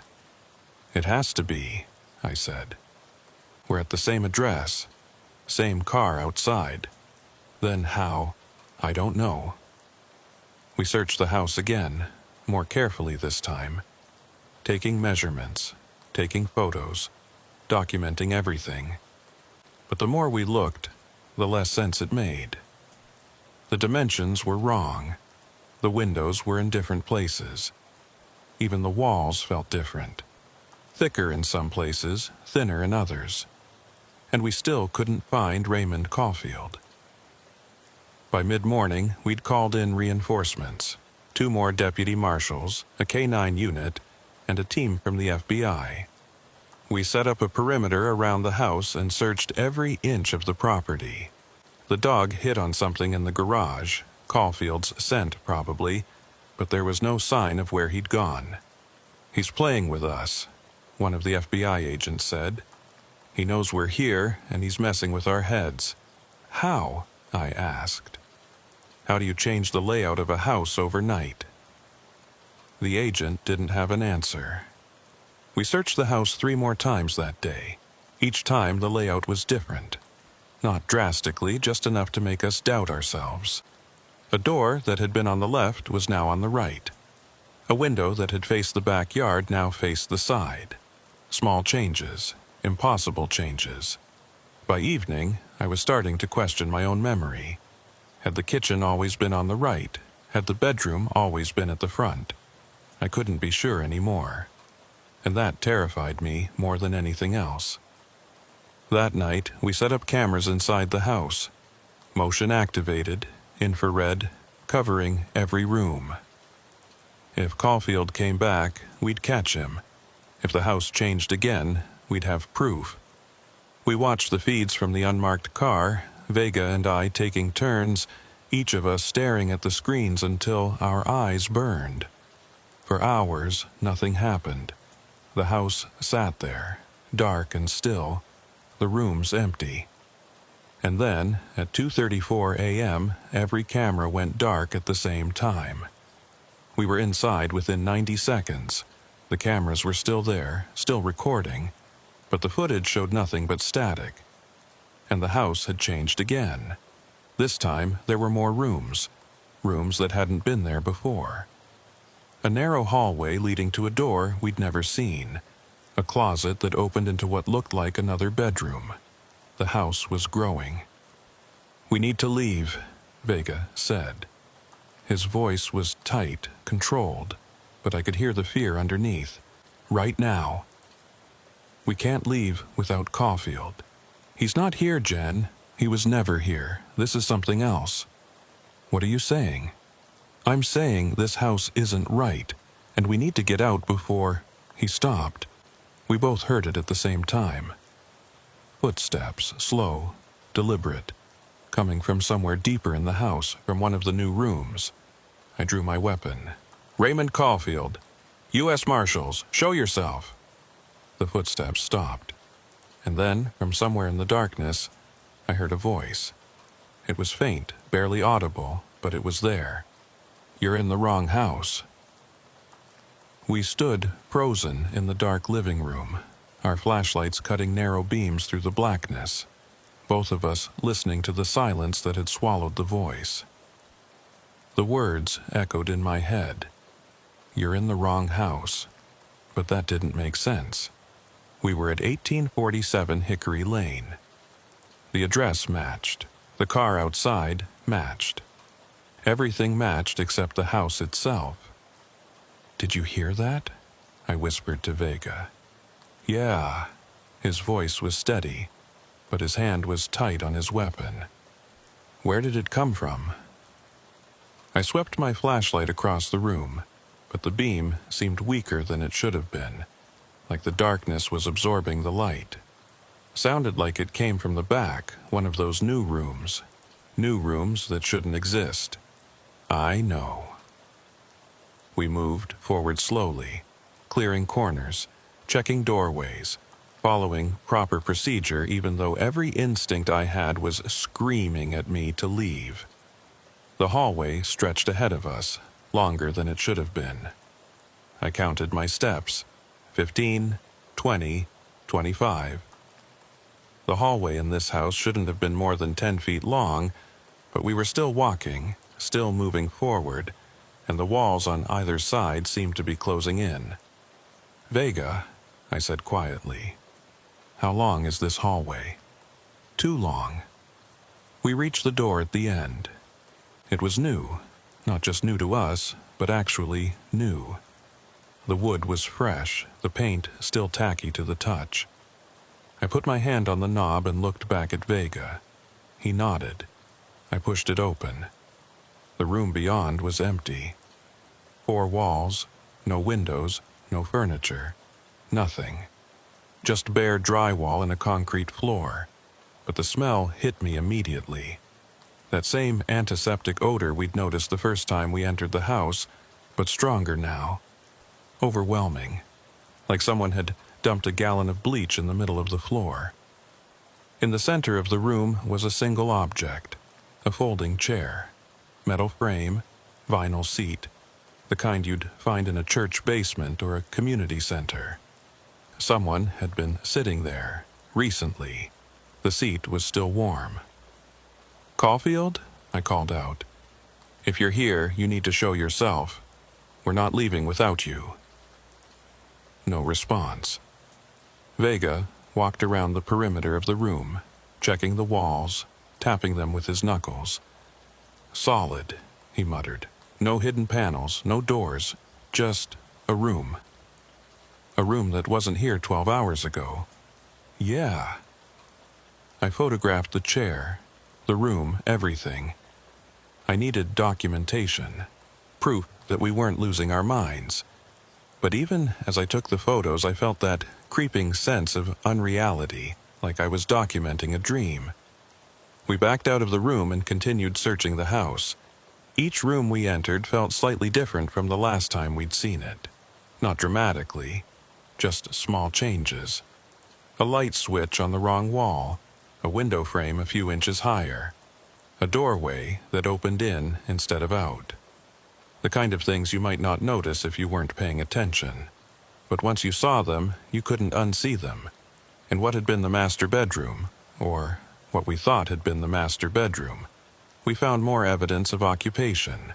A sleeping bag spread out on the floor, empty food wrappers, a battery-powered lantern. Someone had been living here. But the sleeping bag was old, faded, covered in dust. It looked like it had been there for years, not days. "This doesn't match Caulfield's profile," Vega said, crouching down to examine the sleeping bag. "He had money. He could have stayed in a hotel, rented an apartment. Why would he be camping out in an abandoned house? Maybe he ran out of money." The FBI traced credit card transactions from 2 weeks ago. He was staying at a Holiday Inn in Memphis. Then he disappears, and suddenly he's here, sleeping in a dusty sleeping bag? It doesn't add up. I knew he was right. Nothing about this case added up. But we were here, and Caulfield was somewhere in this house, or had been, and we needed to find him.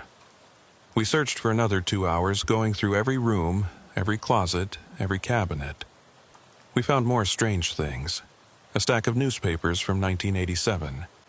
A rotary phone that still had a dial tone when Vega picked it up, even though the house had no active phone service. A calendar on the kitchen wall showing the wrong year, 2003. "This is like a museum," Vega said. "Like someone's been collecting things from different times and just leaving them here. Or the house is remembering," I said without thinking. Vega looked at me. "What?" "Nothing. Ignore me. I'm tired." But I wasn't sure it was nothing, because the more time we spent in the house, the more I felt like we weren't alone. Not in the sense that Caulfield was hiding somewhere. In the sense that the house itself was watching us, waiting for something. We left at dawn and went back to the motel. Neither of us had slept in over 24 hours, and we were starting to make mistakes. I could feel it in the way my thoughts kept drifting, in the way I'd catch myself staring at nothing, losing track of what I was doing. "We need backup," Vega said as we sat in the motel room, drinking terrible coffee and trying to stay awake. Real backup, a full tactical team, forensics, the works. And tell them what? That the house keeps changing, that rooms appear out of nowhere, they'll think we've lost it. Maybe we have. I looked at him. He was serious. You think we're imagining this? I think we're exhausted, we're stressed, and we're operating in an environment that doesn't make sense. Carbon monoxide poisoning, maybe. Or something in the water. There's got to be a rational explanation. And the cameras? The footage that went to static? He didn't have an answer for that. I pulled out my phone and started going through the photos I'd taken. The empty room with the chair. The sleeping bag. The calendar showing 2003. But as I scrolled through them, I noticed something strange. The photos were degrading. Not all of them, just the ones taken inside the house. The images were becoming grainy, pixelated like they were corrupting in real time. Vega, look at this. He leaned over and I showed him the screen. The photo of the empty room was almost unrecognizable now, just a blur of gray and white pixels. That's not normal, he said. No, it's not. I checked the other photos, same thing. Every image taken inside the house was deteriorating.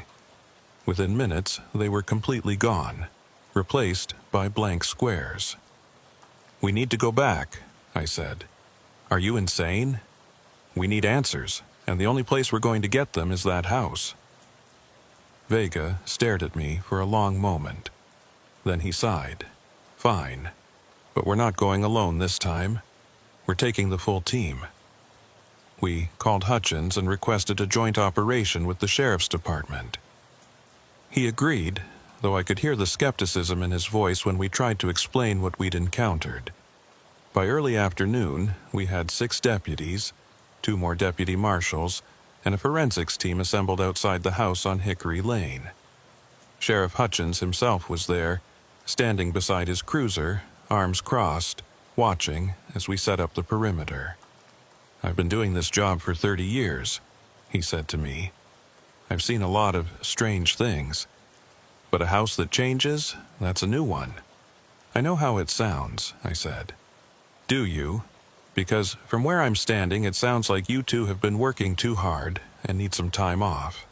Then come inside with us, see for yourself. He considered it, then he nodded. All right, let's do this. We entered the house in force, 8 officers, weapons drawn, moving in formation. The layout was different again. The front door now opened directly into what looked like a dining room, even though there'd been a living room there before. The kitchen was to the left, or maybe to the right. I was losing track. The hallways seemed to shift as we moved through them, turning corners that hadn't been there, leading us to rooms we'd never seen. One of the deputies, a young guy named Barrett, stopped in the middle of what we thought was the living room. This is wrong, he said. This is all wrong. What do you mean? Hutchins asked. I've been in this house before, Barrett said. 3 years ago, when Mrs. Bishop was still alive. We had a call about a suspicious person on the property. I came inside to check on her. And this isn't the same house. You're sure? Positive. The living room was bigger. The windows were on the other wall. And there was furniture. A couch, a TV, bookshelves.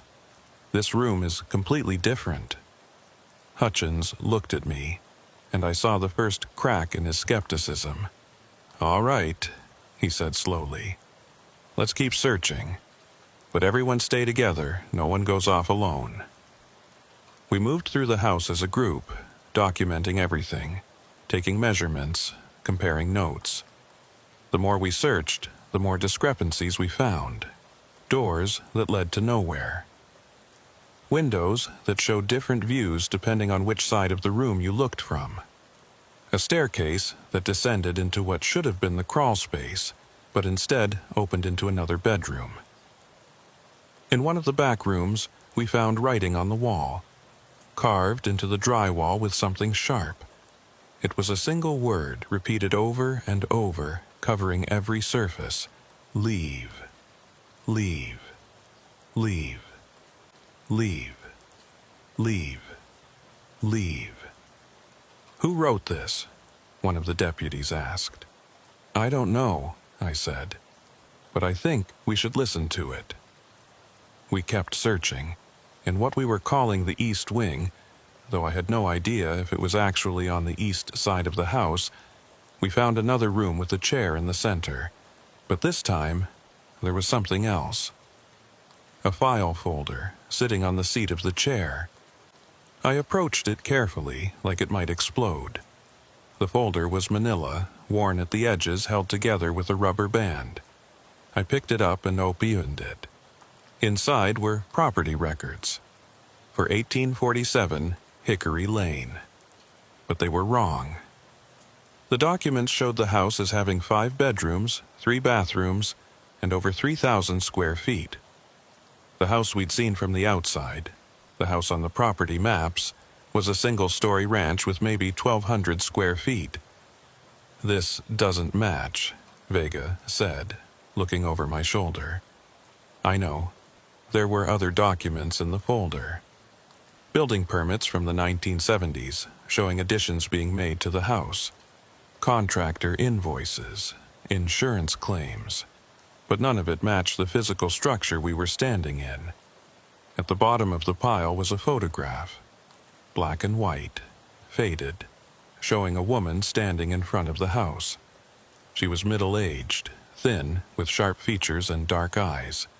On the back of the photo, written in faded ink, were the words, Eleanor Bishop, 1985. That's her, Hutchins said. That's Eleanor. I stared at the photo. There was something wrong with it, something I couldn't quite identify. And then I realized the house behind Eleanor in the photo wasn't the house we'd entered. It was bigger, darker, with more windows, more doors. It looked wrong. Sheriff, I said, you said you came into this house after Eleanor died. Do you remember what it looked like? He frowned. Like I said, I don't remember much. It was plain. Old furniture, nothing special. But you remember the layout? Not really. Why? Because I'm starting to think you were never in this house. None of us were. What are you talking about? I held up the photo. Look at this house. Look at the one we're standing in. They're not the same. They've never been the same. Hutchins stared at the photo, and I saw the color drain from his face. That's impossible, is it? Because we've been searching this place for hours, and we keep finding rooms that shouldn't exist. We keep seeing things that don't match any record, any memory, anything. What if this house isn't what we think it is? Then what is it? I didn't have an answer, but I was starting to have a theory, and it scared me more than I wanted to admit. We decided to leave and regroup. The team filed out of the house one by one, checking each other off as we exited. But when we did a final count in the yard, we were missing someone. Deputy Barrett. Where's Barrett? Hutchins asked. He was right behind me, one of the other deputies said. I saw him in the hallway. We went back inside. Barrett, Hutchins called. Deputy Barrett, respond. Nothing. We searched the house again, room by room, calling his name. But we couldn't find him, and worse, we couldn't find the rooms we'd just been in. The East Wing, the room with the chair and the file folder, the hallway with the writing on the walls, all of it was gone, replaced by different rooms, empty rooms. How is this possible? Vega said. He was losing his composure now, his voice tight with barely controlled panic. We were just in there, all of us. We all saw the same things, and now it's gone? We need to leave, I said. Right now, everyone out. We'll call for state police, FBI, whoever we can get. But we're not staying in this house. We evacuated, all of us. Standing in the front yard, staring at the house, trying to process what had just happened. The sun was setting, casting long shadows across the property, and the house looked normal again. Just a plain ranch house with beige siding and dark windows. But Deputy Barrett was still inside. Somewhere. Hutchins radioed for backup, for search and rescue, for anyone who could help. Within an hour, we had 20 more officers on scene, along with K-9 units and thermal imaging equipment. We searched the house again and again, using every tool we had, but we never found Barrett. He had simply vanished. By midnight, the search was called off. The official report would say that Deputy Barrett had left the scene without notifying anyone, that he'd walked away from the house and was probably confused or disoriented. But everyone who'd been there knew the truth. Barrett hadn't left. He'd disappeared, inside a house that shouldn't exist. Vega and I sat in the unmarked car, watching as the other officers packed up their equipment and left. The house sat there in the darkness, windows black, door closed, waiting. What happened to him? Vega asked quietly. I don't know. What is this place? I don't know that either.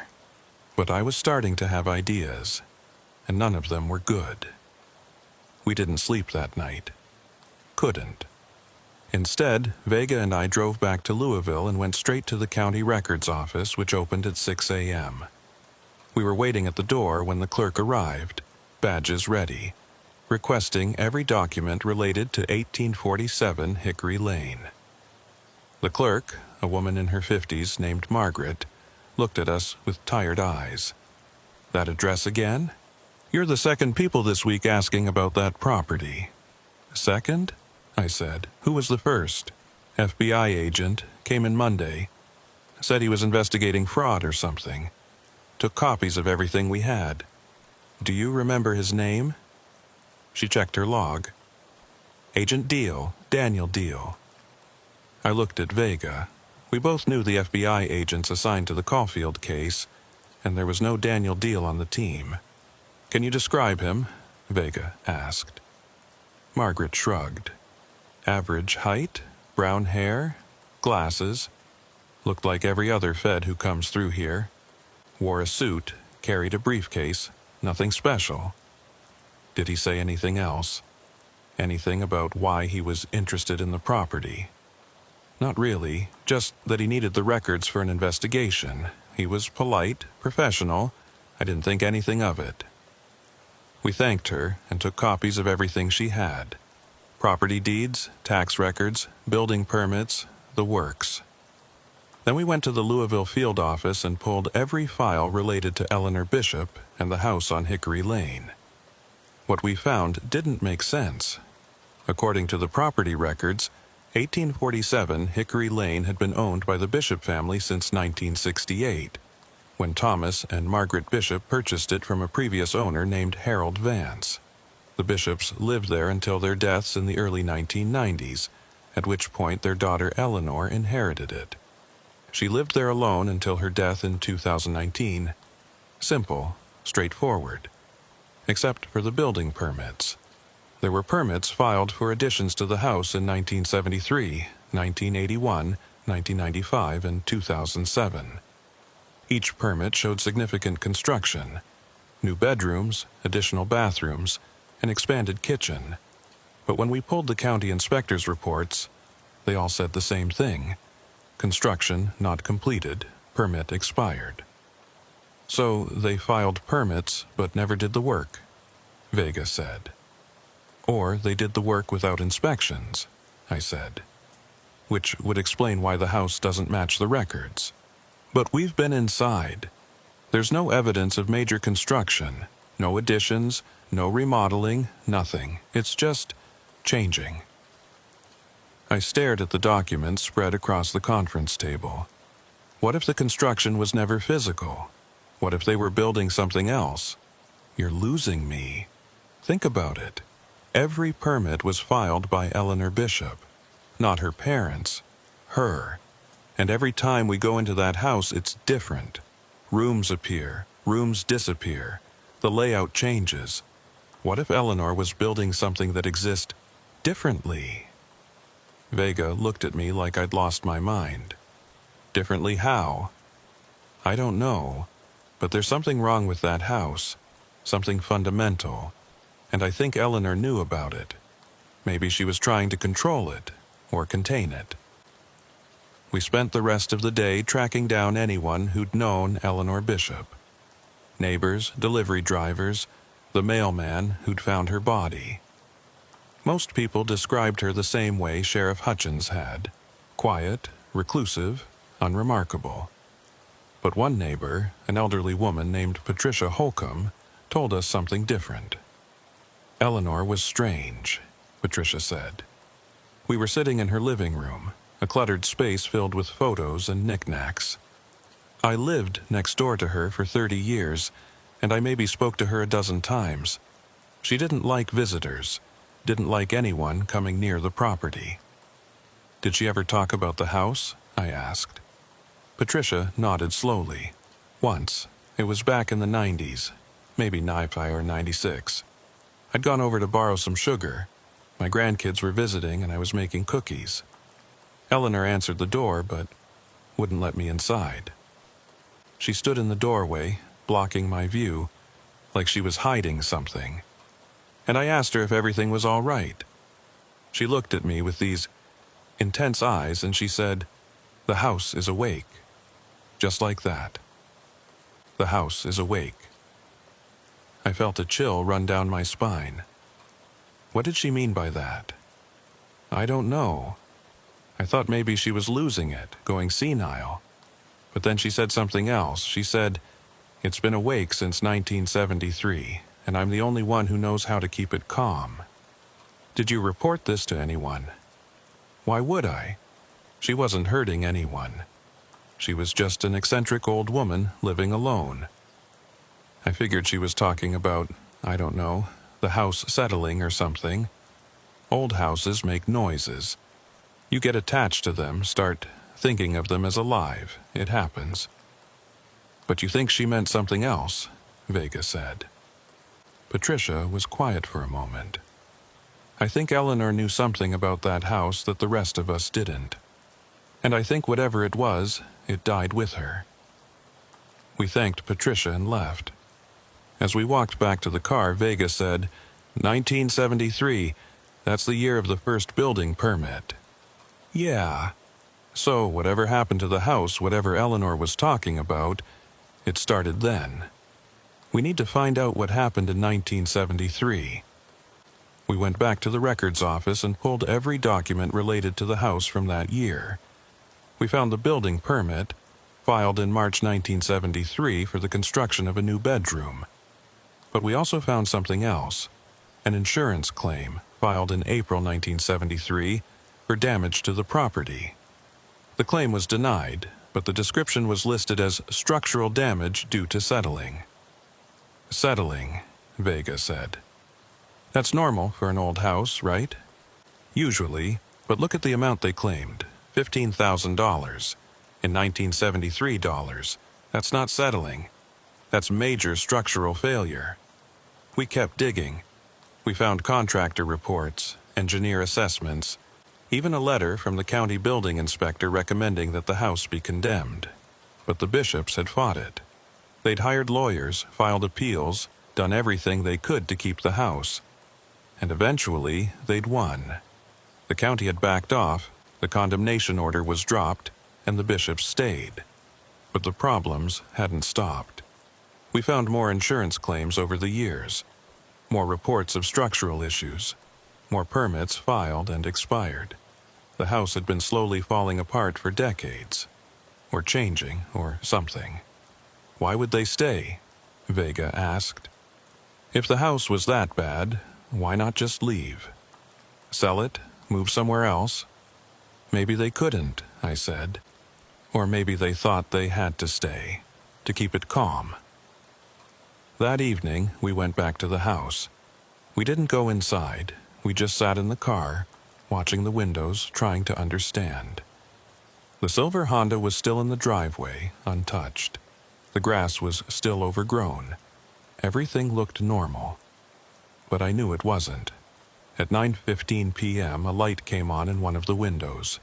Not the same window as before, a different one. And I saw movement inside, a shadow passing across the wall. "He's still in there," I said, "or someone is." We called Hutchins and told him we were going in again. He didn't try to stop us, but I could hear the resignation in his voice. He knew we wouldn't find anything. He knew the house would be different again, but we had to try.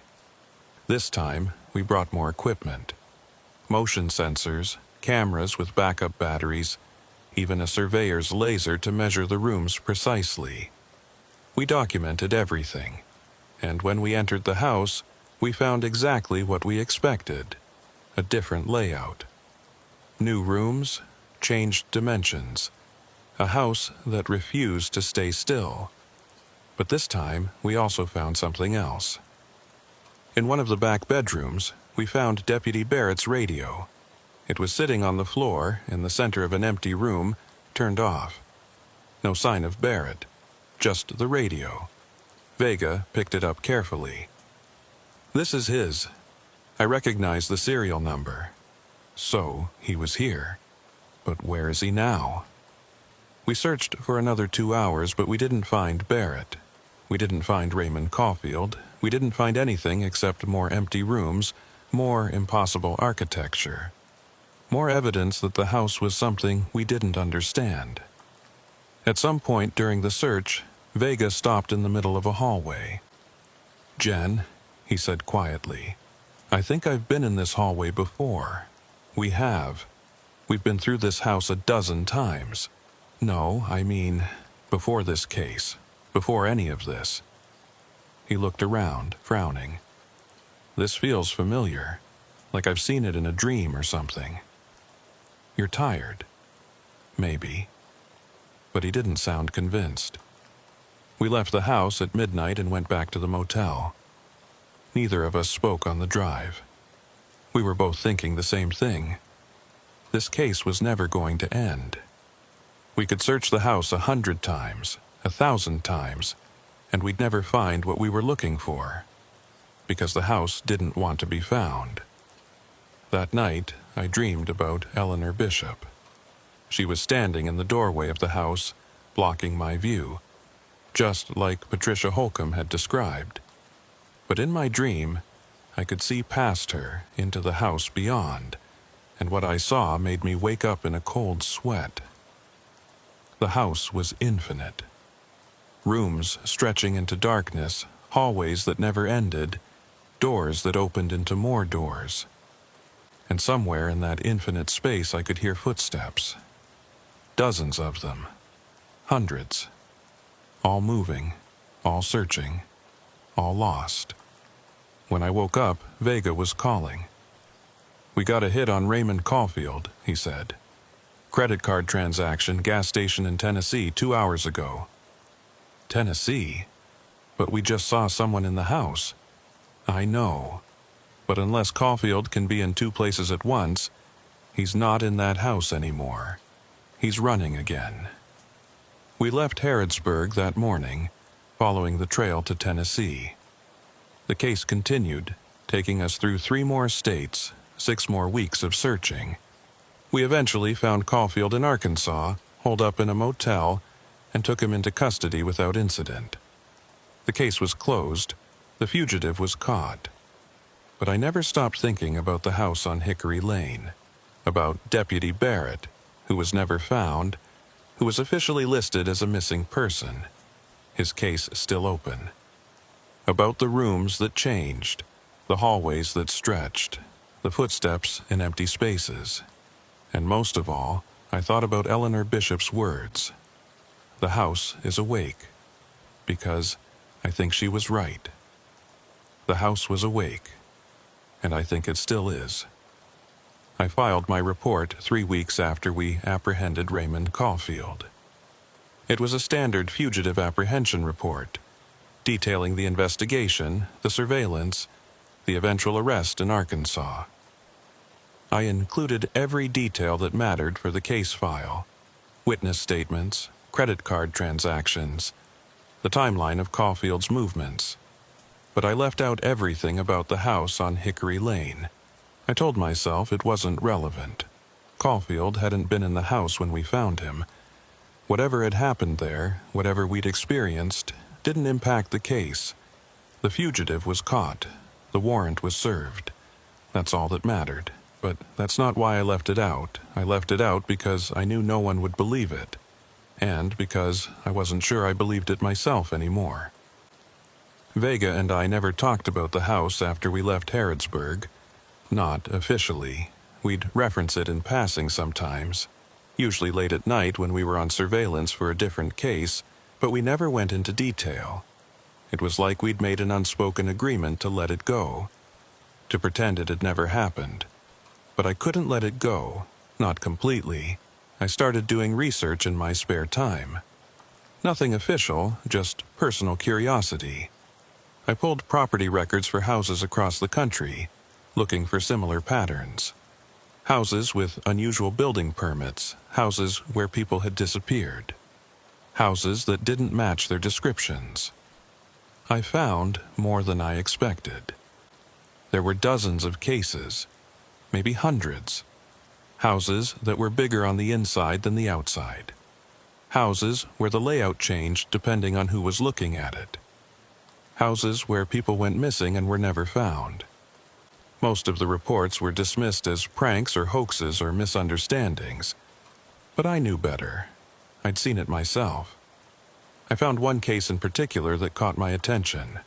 A house in Oregon, built in 1971, where a family of 4 had disappeared in 1978. The house had been searched extensively, but no trace of the family was ever found. The property was eventually condemned and demolished, but before it was torn down, several of the investigators reported strange experiences. Rooms that didn't match the floor plan. Hallways that seemed to shift. The same things we'd experienced in Harrodsburg. I contacted one of the retired investigators, a man named Frank Mercer, and asked him about it. He was reluctant to talk at first, but eventually he opened up. That house was wrong, he told me over the phone. I've been in law enforcement for 40 years, and I've seen a lot of things I can't explain. But that house was different. It was like it was alive. Like it was watching us. And when we finally tore it down, I swear to God I felt relief. Like we'd killed something that needed to die. Did you ever figure out what happened to the family? I asked. No. They just vanished, like they'd never existed. We searched that house top to bottom and we didn't find a thing. No bodies, no blood, no signs of struggle. They were just gone. Do you think they're still in there somehow? In the house? There was a long pause. I don't know, but I've had dreams about that place for 30 years. And in my dreams, I can still hear them, calling for help, lost in rooms that never end. I thanked him and hung up. And I realized that I wasn't the only one who'd experienced this. There were others, dozens of them, maybe more, all of them haunted by houses that shouldn't exist. I tried to find more information about 1847 Hickory Lane, but there wasn't much.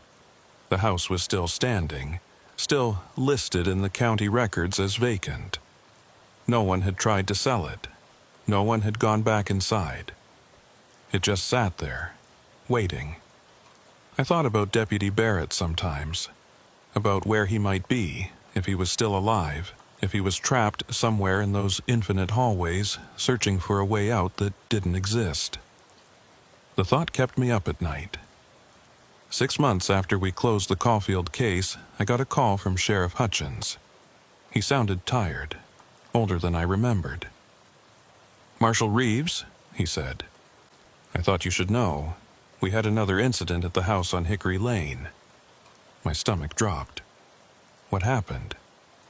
A couple of teenagers broke in last week. Said they wanted to explore the abandoned house. One of them came back out 3 hours later, hysterical. The other one didn't come out at all. "Did you search the house?" "Yeah, spent 2 days going through it. Didn't find anything. The kid said his friend went down a hallway and just Disappeared. Said the hallway kept getting longer and longer, and then his friend was gone. What did you put in the report? Runaway? What else could I put? No one would believe the truth. Have you thought about condemning the property? Tearing it down? We tried, filed the paperwork, but the county won't approve it. They say the house is structurally sound, that there's no reason to demolish it, and without probable cause, we can't force it. So it just stays there. Yeah, it just stays there. He paused. Marshal, I need to ask you something. Do you remember what the inside of that house looked like? The layout? I'm not sure anymore. Me neither. I've been trying to remember, trying to write down what I saw. But every time I think I have it, the details slip away. It's like my brain won't hold on to the information. I know what you mean. What do you think it is, that house? I didn't have an answer, not one that made sense. I don't know, Sheriff. But I think Eleanor Bishop was right.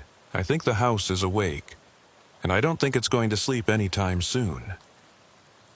We hung up, and I sat there in my apartment, staring at the wall, thinking about the house. About the rooms that changed, about the people who disappeared, about the infinite hallways that existed somewhere between the walls. I pulled out the file I'd been keeping, my personal file, not the official one. It contained everything I'd found about 1847 Hickory Lane and similar houses. Newspaper clippings, property records, interview notes. I'd been collecting it all, trying to make sense of it, trying to find a pattern. But there was no pattern. Or, if there was, I couldn't see it.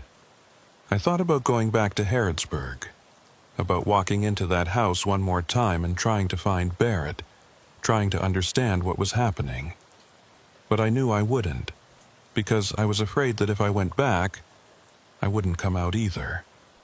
That I'd become another person lost in those endless rooms, wandering forever, searching for an exit that didn't exist.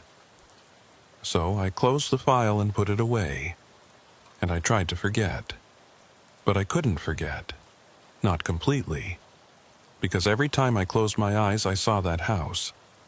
I saw the hallways stretching into darkness.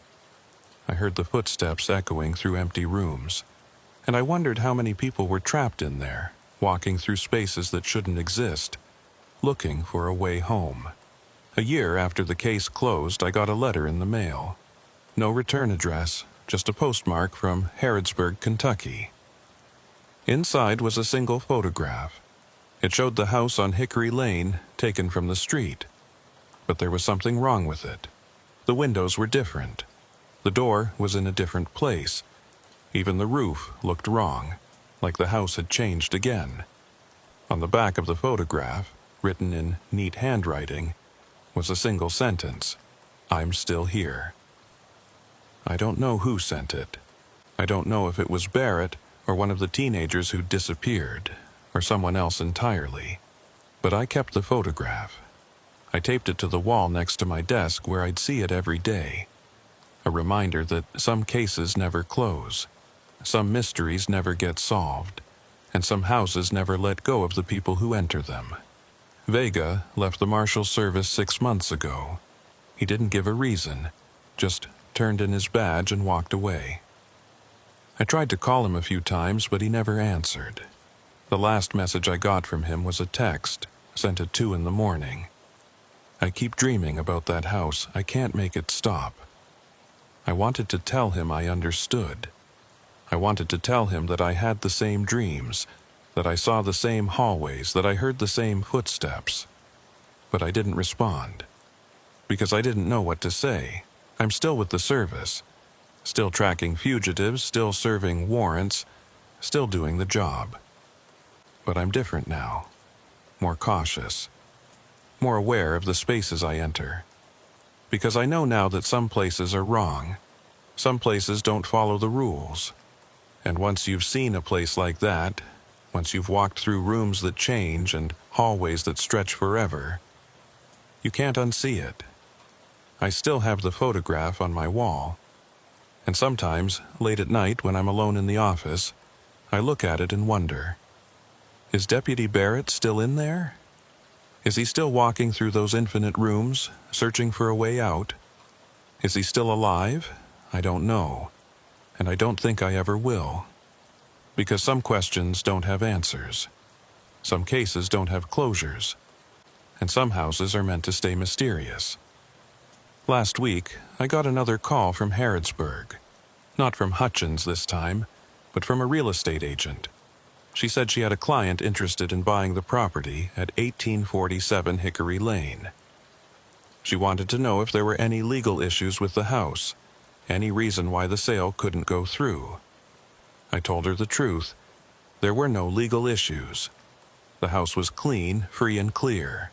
But I also told her something else. I told her that anyone who buys that house should be very, very careful, because the house is awake, and it's always watching.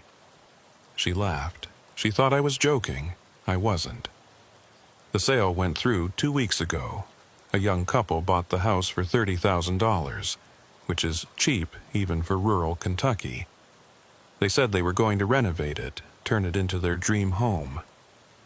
I saw their photo in the local paper, standing in front of the house, smiling, holding hands. I hope they're careful. I hope they pay attention to the rooms. I hope they notice when the layout changes, when the hallways get longer, when the doors lead to places that shouldn't exist. But I don't think they will, because most people don't notice these things. Most people walk through their homes every day and never realize that the walls are shifting, that the rooms are rearranging themselves, that the house is alive. Most people don't notice until it's too late. I keep the photograph on my wall, and every morning I look at it and remember. I remember the rooms that changed, the hallways that stretched forever, the footsteps in empty spaces, the people who disappeared. And I remember Deputy Barrett's last words, crackling over the radio just before we lost contact. The house is bigger than I thought. I can't find the exit. It keeps moving. God, it keeps moving. We never heard from him again. The house on Hickory Lane is still there, still waiting, still awake, and somewhere inside, in rooms that don't exist on any map, in hallways that stretch into infinity, people are walking, searching, lost, and they always will be, because the house never sleeps, and it never lets go. I close my eyes, and I see those hallways. I hear those footsteps.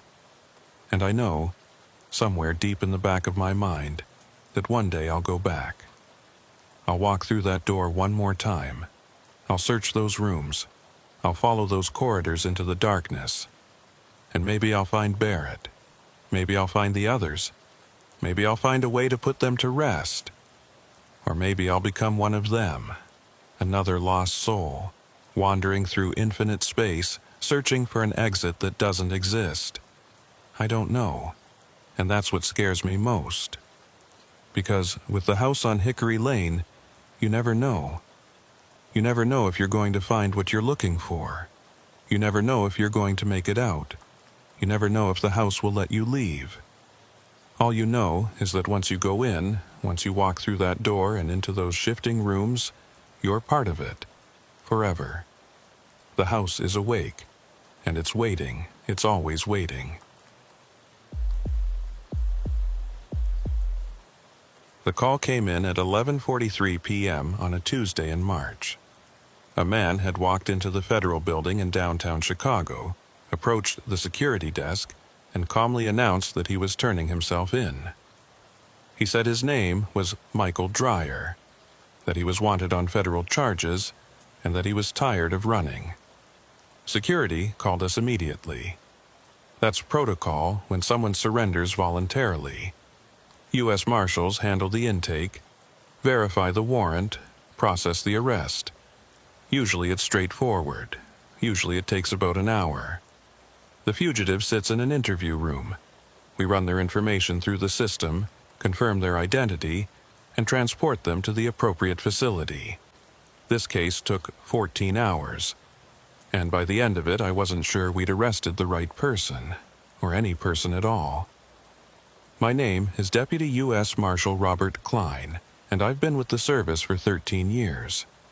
13 years of tracking people who don't want to be found, of serving warrants at dawn, of standing outside motel rooms and abandoned warehouses waiting for someone to make a mistake.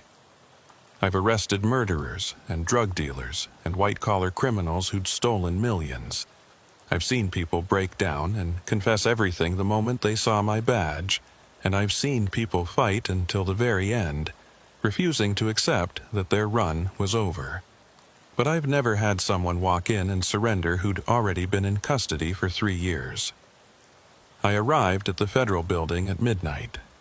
My partner, Deputy Marshal Angela Torres, met me in the lobby. She was younger than me, only 6 years on the job, but she was sharp and thorough, the kind of officer who noticed details other people missed. "What do we know?" I asked, as we took the elevator up to the 3rd floor. White male, mid-40s, says his name is Michael Dreyer. No ID on him, no wallet, no phone, nothing. Just walked in off the street and said he wanted to surrender. "What's he wanted for?" "That's the weird part," Torres said. "I ran his name before you got here. Michael Dreyer. There's a warrant, federal charges for bank fraud and identity theft. But according to the system, he was already arrested 3 years ago." Mistaken identity? That's what I thought. But the guy downstairs is insistent. Says he's Michael Dreyer, says he's the one we've been looking for. We reached the interview room on the 3rd floor. Through the one-way glass, I could see him. White male, probably mid-40s like Torres had said, average height, brown hair going gray at the temples. He was wearing jeans and a plain gray hoodie, sitting calmly at the table with his hands folded in front of him. He looked tired but composed, like someone who'd made a decision and was at peace with it. "Let's talk to him," I said.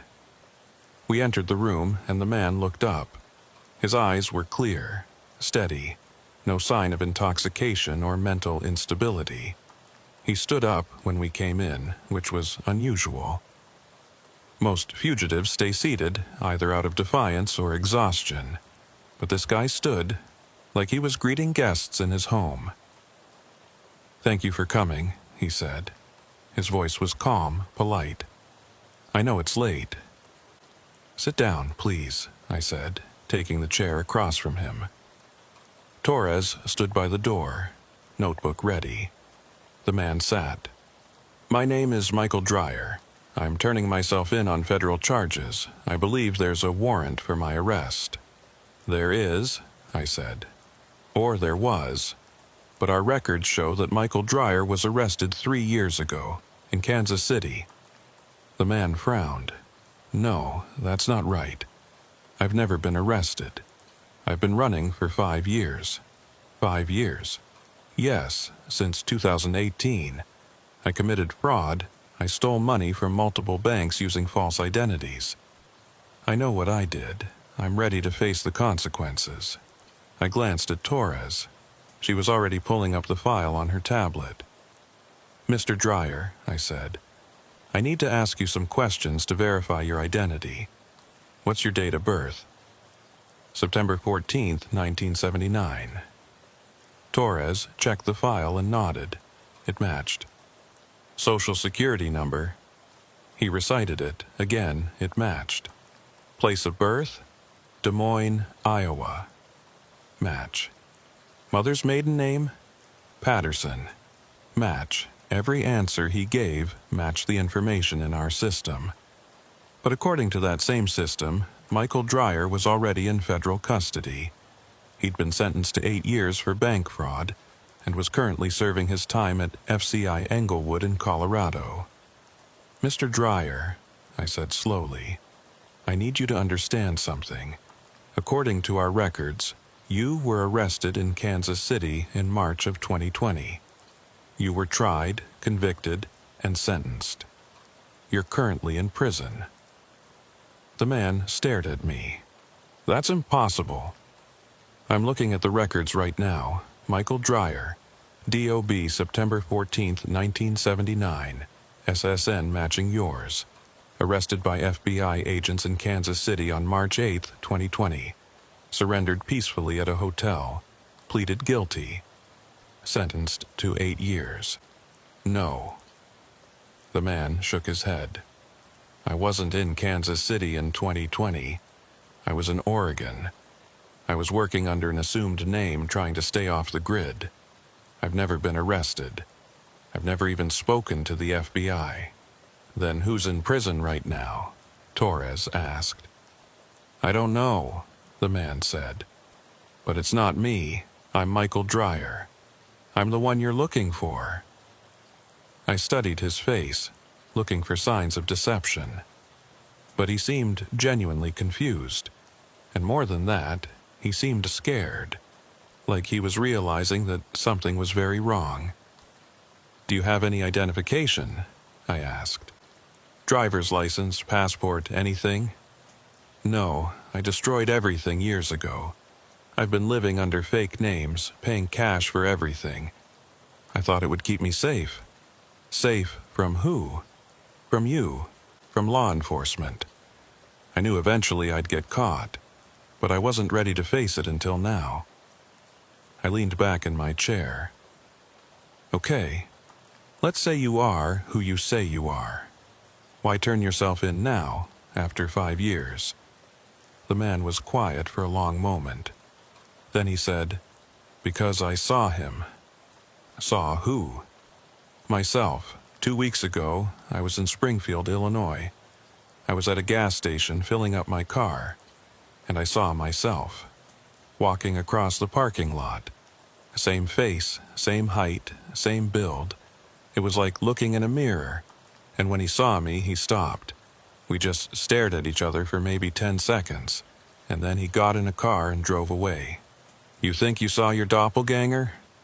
Torres said, skepticism clear in her voice. I don't know what I saw, but it scared me. I started thinking maybe I was losing my mind. Maybe the stress of running had finally broken me. And I realized I couldn't keep living like this. So I decided to turn myself in, to end it.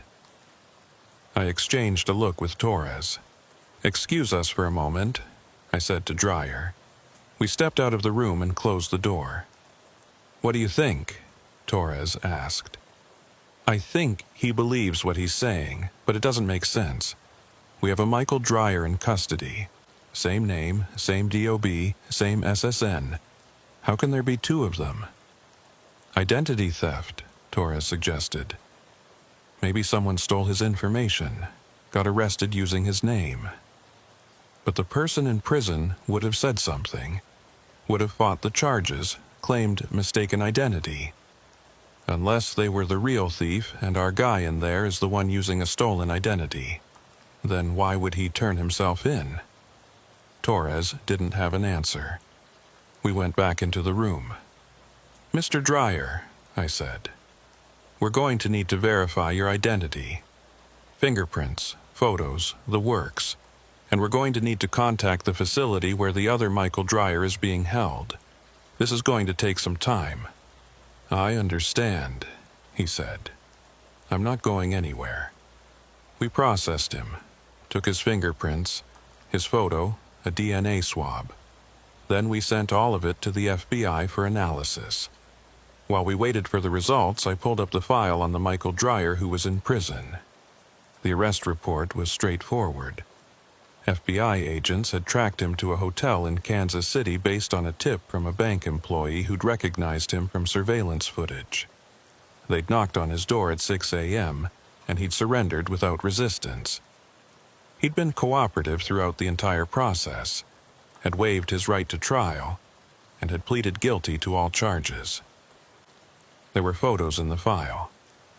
Mugshots, taken the day of his arrest. I pulled them up on the screen and compared them to the photos we'd just taken of the man in the interview room. They were identical, not similar. Not close. Identical. Same face, same hair, same slight scar above the left eyebrow. Even the expression was the same. Tired, resigned, like someone who'd accepted their fate. Torres, I said quietly. "Look at this." She came over and looked at the screen. I watched her face change as she realized what she was seeing. That's the same person." "Yeah. How is that possible?" "I don't know." The fingerprint results came back an hour later. The prints from the man in the interview room matched the prints on file for Michael Dreyer. They also matched the prints taken from the Michael Dreyer in prison 3 years ago. "This is wrong," Torres said, staring at her tablet. "The system must have glitched, or someone entered the data incorrectly." "Both sets of prints can't belong to the same person," I agreed. "It's biologically impossible. So, what do we do?" I thought about it. "We need to talk to the other Michael Dreyer, the one in prison. See what he has to say about this." We called FCI Englewood. It was 2 in the morning, but the duty officer was helpful. He confirmed that Michael Dreyer was currently in their facility, serving his sentence. He'd been a model inmate. No disciplinary issues, no problems. He was scheduled for release in 5 years. "Can we speak with him?" I asked. "Now? It's 2 in the morning. It's important. We have a situation that requires immediate clarification." The duty officer sighed. "I'll see what I can do. Give me 20 minutes. While we waited, I went back into the interview room. The man who called himself Michael Dreyer was sitting exactly as we'd left him, hands folded on the table, staring at the wall. "Mr. Dreyer," I said, "the fingerprints came back. They match the prints on file for Michael Dreyer, but they also match the prints of the man who's currently in prison, which shouldn't be possible." The man looked at me. "I don't understand." "Neither do we. But we're going to get to the bottom of this. I need you to think carefully. Is there any reason why someone would have your fingerprints? Did you ever give them to anyone? Did you ever have them copied or recorded for any reason?" "No. I mean, not beyond the normal things. I had fingerprints taken when I got my driver's license, I think. But that was years ago, before any of this started." "What about family? Do you have any siblings?" "A brother, younger, but we haven't spoken in years, and we're not twins or anything. We don't even look alike." "What's his name?" David Dreyer." Torres made a note. "We'll look into that." The call came through from FCI Englewood 25 minutes later. They'd woken up Michael Dreyer and brought him to a phone. The duty officer had him on speakerphone in their security office. "Mr. Dreyer," I said, "this is Deputy US Marshal Robert Klein. I need to ask you some questions." "Okay." The voice on the other end of the line sounded sleepy but calm. "What's this about? Can you confirm your identity for me? Full name and date of birth." "Michael Dreyer, September 14th, 1979. "How long have you been at FCI Englewood?" 3 years, since my sentencing." "And you were arrested in Kansas City in March of 2020? "Yes, at the Marriott on Main Street. 2 FBI agents. I remember their names, Agent Harrison and Agent Polk." I checked the file. The names matched. "Mr. Dreyer, I need to ask you something strange. Have you ever seen anyone who looks like you? Someone who could be your double?" There was a pause on the other end. "My double?" "Yes, someone who looks exactly like you." Another pause, longer this time. "Why are you asking me this? Just answer the question, please." I don't know. Maybe? I mean, I saw someone once, back when I was running, before I was arrested. At a rest stop in Nebraska. Guy looked like me, similar build, similar face. But I didn't think much of it. People look alike sometimes. "When was this?" "I don't know, maybe 2019? I can't remember exactly." "Mr. Dreyer, there's someone here who claims to be you. He walked into our office tonight and said he's turning himself in. He has your fingerprints, your date of birth, your social security number, everything matches. But you're already in custody. Can you explain that?" The silence on the other end of the line stretched out for so long that I thought the connection had dropped. Then, finally, he spoke. "That's not possible." "That's what we thought too." "Are you saying someone's impersonating me?" "We don't know what we're saying. That's why we're asking you. Is there any reason why someone would have your exact fingerprints?" "No. That's not possible. Fingerprints are unique. You can't fake them." "We know. But we have 2 sets of prints, both identical, both belonging to Michael Dreyer. Yours and his." The man on the phone didn't say anything for a long time. Then, in a quieter voice, he said, "Can I ask you something?" "Go ahead." "This person who's there, the one claiming to be me, what does he look like?" I glanced at Torres. "He looks like you, exactly like you, according to the photos in your file. Can you ask him something for me?" "What?" "Ask him if he remembers Des Moines. Ask him if he remembers the house on Maple Street." I put him on hold and went back into the interview room.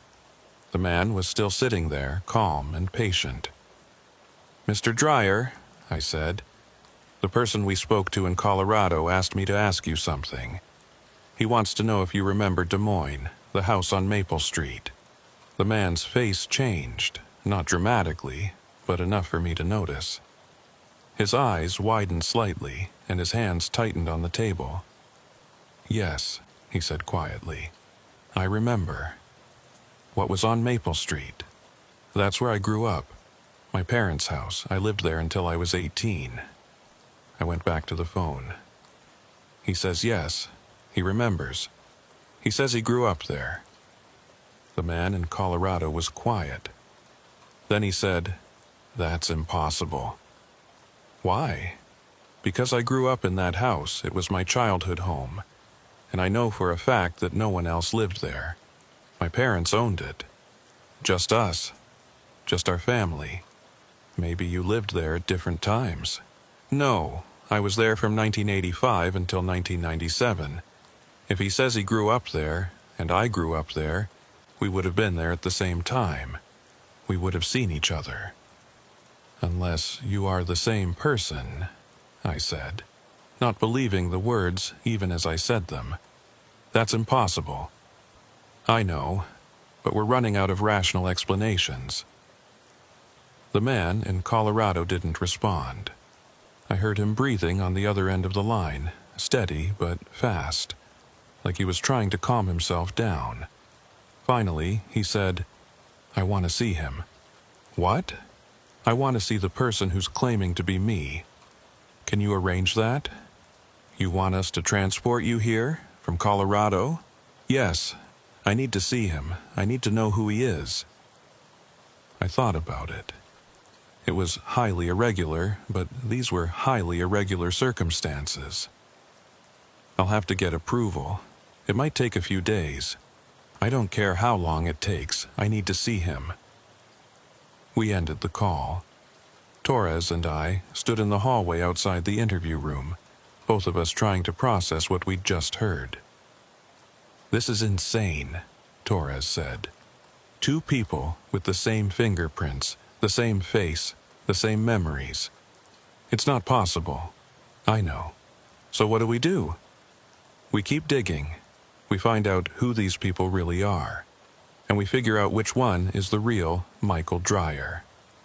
"What if they both are?" I looked at her. "What are you saying?" "I don't know. But we have 2 men with identical fingerprints, identical faces, identical histories. What if they're both telling the truth? What if they're both Michael Dreyer?" "That's not possible." "Then explain the fingerprints." I couldn't, and that scared me more than anything else about this case. We kept the man who'd surrendered in a holding cell overnight while we continued our investigation. I barely slept, spending most of the night going through files, looking for some explanation. I checked birth records, medical records, criminal histories. I contacted the brother, David Dreyer, but he didn't answer. I left messages, but he never called back. By morning, I still didn't have answers, just more questions. The DNA results came back at 9 a.m. The DNA from the man in our custody matched the DNA on file for Michael Dreyer. It also matched the DNA from the Michael Dreyer in prison. "This is wrong," Torres said, staring at the results. "DNA doesn't lie. If two people have the same DNA, they're either identical twins or they're the same person." He said he's not a twin. Then he's lying, or the system is wrong, or... She trailed off, not wanting to finish the thought. Or what? Or something else is going on, something we don't understand. I arranged for Michael Dreyer to be transported from FCI Englewood to Chicago. It took 3 days to get the paperwork approved, but eventually he was on a transport van heading our way. During those 3 days, we kept the man who'd surrendered in custody, running every test we could think of. Medical exams, psychiatric evaluations, polygraphs. Everything came back normal. He was physically healthy, mentally stable, and according to the polygraph, he was telling the truth. He believed he was Michael Dreyer. On the morning of the 4th day, the transport van arrived. They brought the prisoner in through the back entrance, cuffed and shackled, wearing an orange jumpsuit with FCI Englewood stenciled on the back. He looked tired, confused, but also curious, like he needed to see this through. We put him in a different interview room and let him sit for a few minutes while we prepared. Then Torres and I brought the first Michael Dreyer, the one who'd surrendered, into the observation room.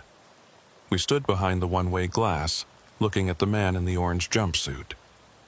"That's me," the first Dreyer said quietly. That's my face. Are you sure?"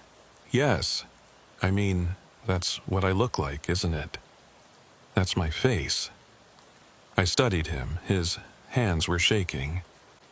"Do you recognize him?" "No, I mean, he looks like me, but I don't know him. I've never seen him before." We brought the two men into the same room, face to face, identical in every way. Same height, same build, same face, same scar above the left eyebrow. They sat across from each other, staring, neither one speaking.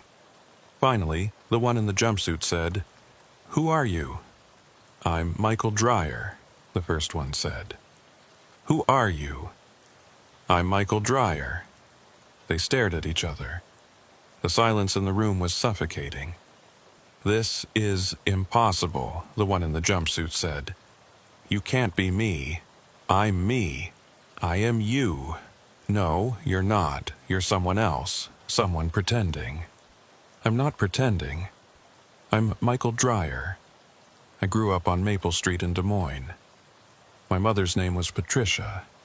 My father's name was Richard. I had a brother named David. I went to Lincoln High School. I worked at First National Bank before I started stealing. I know everything about Michael Dreyer because I'm Michael Dreyer." The one in the jumpsuit shook his head. "So am I. Everything you just said, that's my life, my memories, my history. You can't have the same memories as me. It's not possible." "Then how do you explain this?" the first one said. "How do you explain the fact that we have the same face, the same fingerprints, the same DNA? How do you explain the fact that we're both here, both claiming to be the same person?" "I don't know," the one in the jumpsuit said. His voice was rising, panic creeping in. "But you're not me. You can't be me. I'm me. So am I." They kept arguing, going in circles, each one insisting they were the real Michael Dreyer, each one unable to prove it.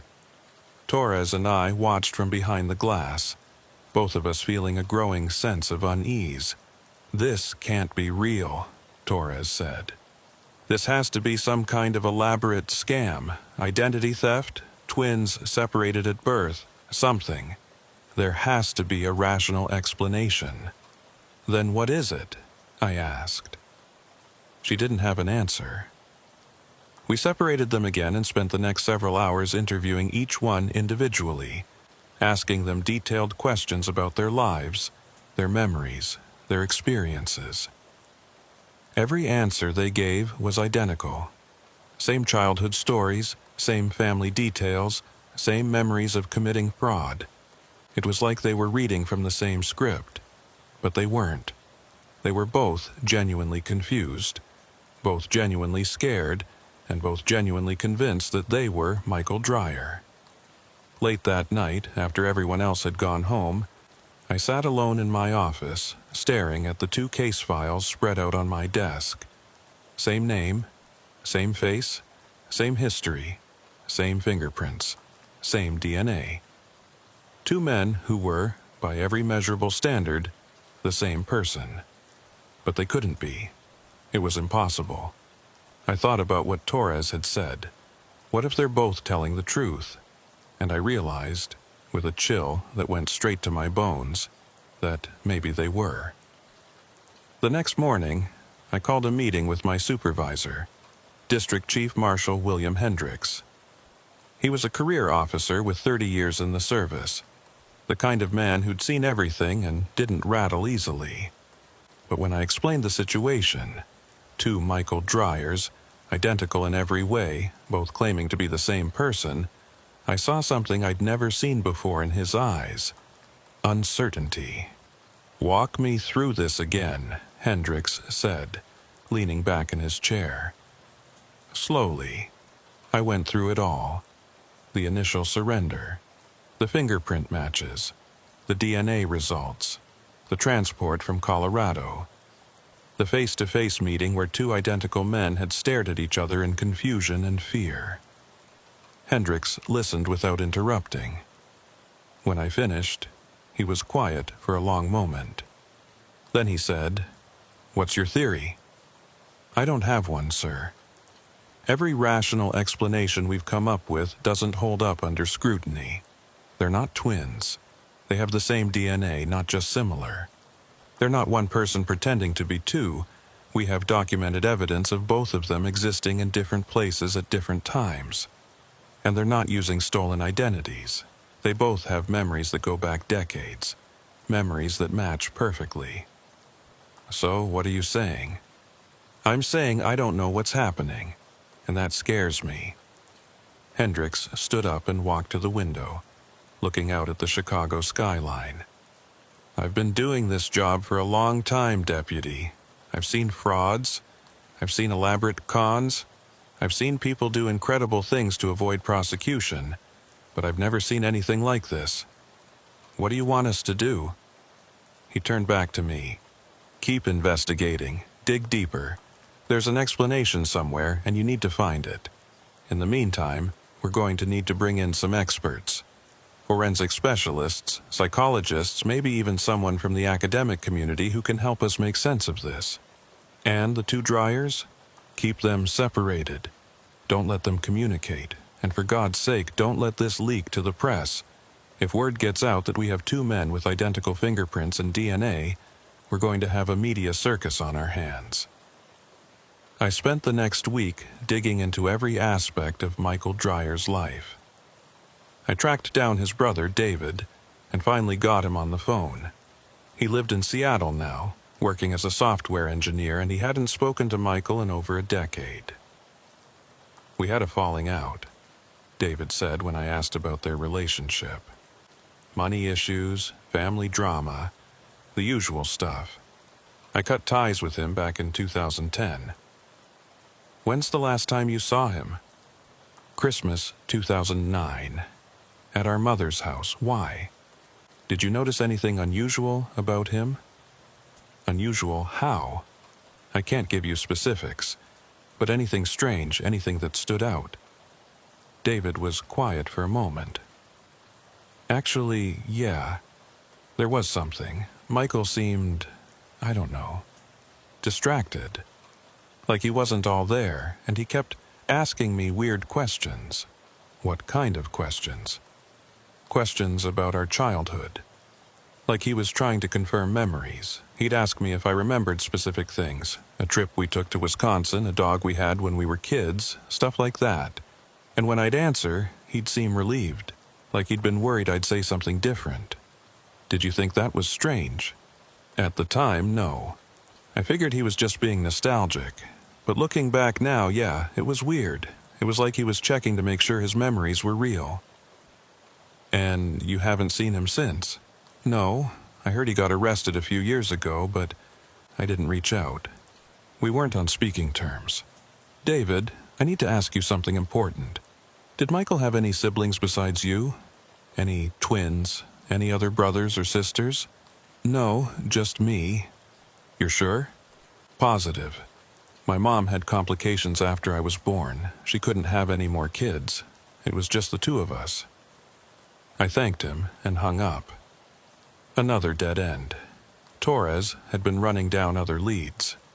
She'd contacted the FBI agents who'd arrested the Michael Dreyer in Kansas City, Harrison and Polk, and interviewed them about the arrest. Both agents confirmed that it had been straightforward. They'd received a tip, tracked Dreyer to the hotel, and took him into custody without incident. Did he say anything unusual during the arrest? Torres had asked. Not really, Agent Harrison had told her. He was calm, resigned, said he knew we'd catch up with him eventually. The only weird thing was what he said in the car on the way to the field office. What did he say? He asked if we were real. We thought he was being sarcastic, but he seemed genuinely concerned. He kept looking at us like he wasn't sure we were actually there. Did he explain what he meant? No, and we didn't push it. Figured he was just stressed from being arrested. Torres also tracked down the employees at the bank where Michael Dreyer had worked before his crimes. Most of them remembered him as quiet, competent, unremarkable. But one woman, a former colleague named Susan Martinez, had a different memory. Michael was always a little odd, Susan told Torres over the phone. Nice enough, but there was something off about him. He'd sometimes seem confused about things, like he'd forget where his desk was, or he wouldn't recognize people he'd worked with for years. We thought maybe he had early-onset dementia or something. When did this start? I don't remember exactly, maybe 2015 or 2016, around the time he started acting weird in other ways too. What other ways? He'd sometimes call in sick, but then we'd see someone who looked exactly like him in the building. Same face, same clothes. We'd ask him about it the next day, and he'd insist he'd been homesick, that we must have been mistaken. But I know what I saw. You saw someone who looked like Michael Dreyer in the building while he was supposedly sick at home. Multiple times, at least 3 or 4. It got to the point where some of us joked that he had an evil twin or something. After 2 weeks of investigation, we'd gathered a mountain of information but no clear answers. We had 2 men who were genetically identical, who had identical fingerprints, who shared the same memories. We had eyewitness accounts of Michael Dreyer seeming confused about his own identity years before his arrest, and we had reports of him being seen in 2 places at once. None of it made sense. I decided to bring in an outside expert. Dr. Sarah Brennan was a forensic psychologist who'd consulted with law enforcement on several high-profile cases. She specialized in identity disorders and false confessions. If anyone could make sense of this, it was her. Dr. Brennan arrived on a Monday morning and spent the entire day interviewing both Michael Dryers separately. She ran them through a battery of psychological tests, cognitive assessments, and memory evaluations. At the end of the day, she sat down with me and Torres in my office. "Well," I asked, "what's your assessment?" Dr. Brennan looked troubled. "I've never seen anything like this. Both men are psychologically sound. No signs of dissociative identity disorder, no evidence of psychosis or delusion. They're both of above-average intelligence with excellent memory recall. and they both genuinely believe they are Michael Dreyer. So, what's your explanation?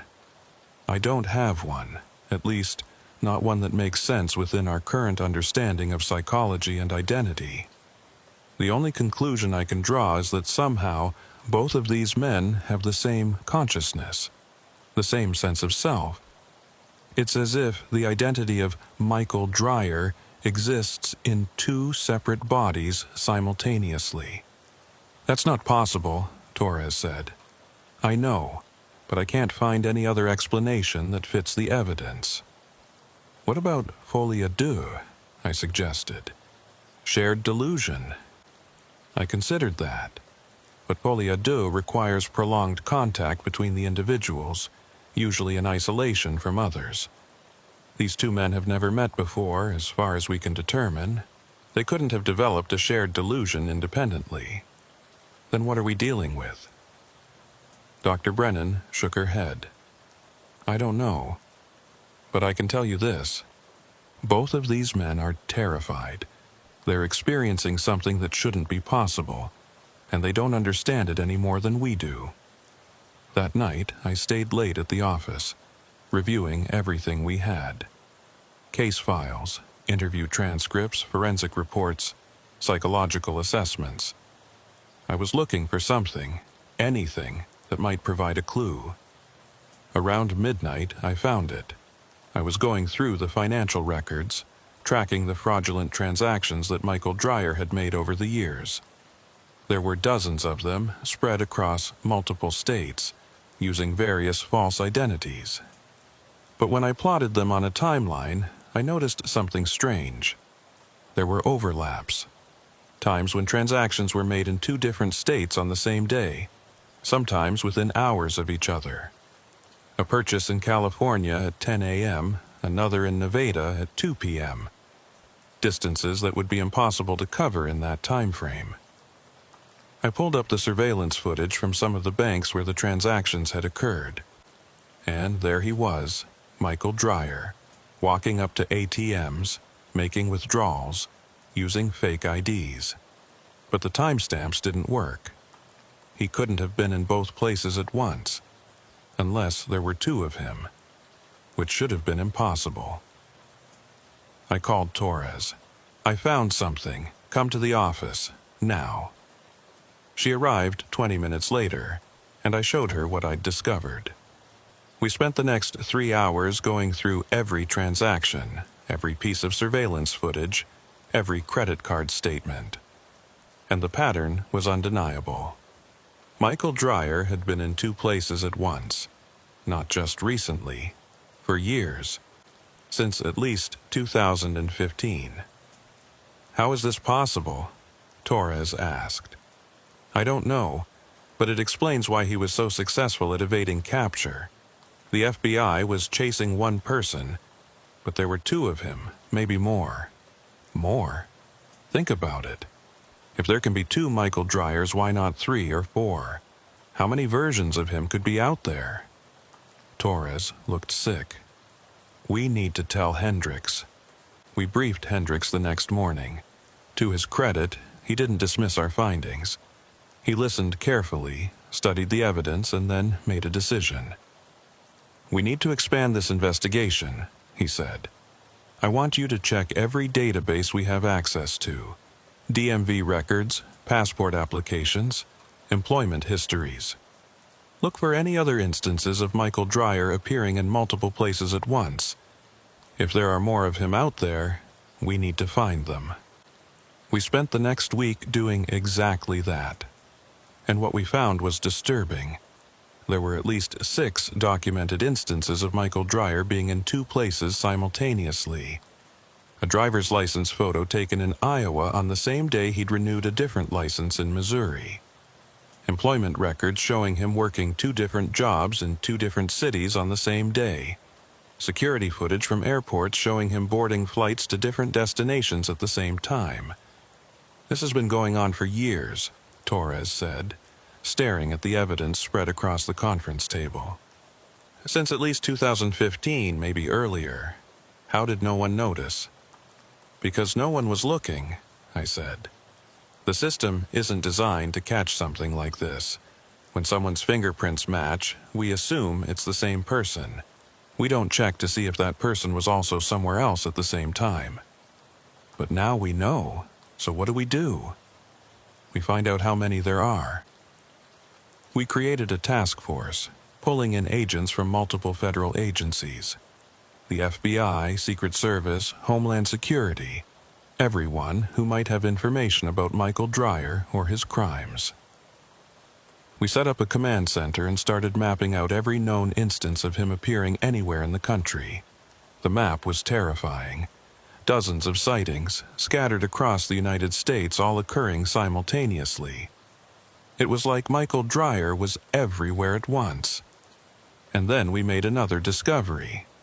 One of the FBI agents on the task force, a woman named Chen, was running database searches for any open cases involving identity fraud. She found something that made her call me immediately. "Deputy Klein, you need to see this," she said. I went to her desk, and she showed me a case file. It was from 2013, 6 years before the first official arrest of Michael Dreyer. A man had been found dead in a hotel room in St. Louis, apparent suicide. The body had been badly decomposed by the time it was discovered, but the identification in the wallet said Michael Dreyer. "Did they confirm the identity?" I asked. "Fingerprints matched, DNA matched. It was officially ruled a suicide. Case closed. So there was a third one, and he's dead. Maybe. Or maybe there are more, and this is just the first one who died." I felt cold. "Run a search. I want to know if there are any other deaths connected to the name Michael Dreyer." She ran the search. The results came back an hour later. 7 deaths. All listed as Michael Dreyer. All with matching fingerprints and DNA. Dates ranging from 2011 to 2021. Suicides, accidents, 1 homicide. All officially closed cases. "Jesus Christ," Torres whispered. "How many of him are there?" "I don't know, but we need to find out." We brought both of the Michael Dryers we had in custody together again. This time, I showed them the evidence. The deaths, the simultaneous sightings, the proof that there were multiple versions of them out there. "Do either of you remember these?" I asked, showing them the death certificates. They both stared at the documents, confused. The first Dreyer, the one who'd surrendered, shook his head. "No, I'm not dead. I'm right here. But someone with your fingerprints, your DNA, your face, he died in St. Louis in 2013. How do you explain that?" "I can't." I turned to the second Dreyer, the one from Colorado. "What about you? Do you remember any of these?" He was pale, his hands shaking. "No, but I've had dreams. Dreams about dying. Different ways, falling, drowning, gunshots. I always thought they were just nightmares, but what? But what if they weren't dreams? What if they were memories? Memories from other versions of me?" The room went silent. Everyone was staring at him. "That's not possible," Torres said. "Nothing about this is possible," the second Dreyer said. "But it's happening. We're here. Multiple versions of the same person, all existing at the same time. And apparently, some of us have died. So maybe the memories carry over somehow. Maybe when one of me dies, the others remember it." I didn't want to believe him, but I couldn't deny that it made a strange kind of sense. "If that's true," I said slowly, "then we need to find all of you, every version, before more of you die." "Why would we be dying?" the first Dreyer asked. "I don't know, but 7 deaths in 10 years? That's not coincidence. Something is happening to you, to all of you."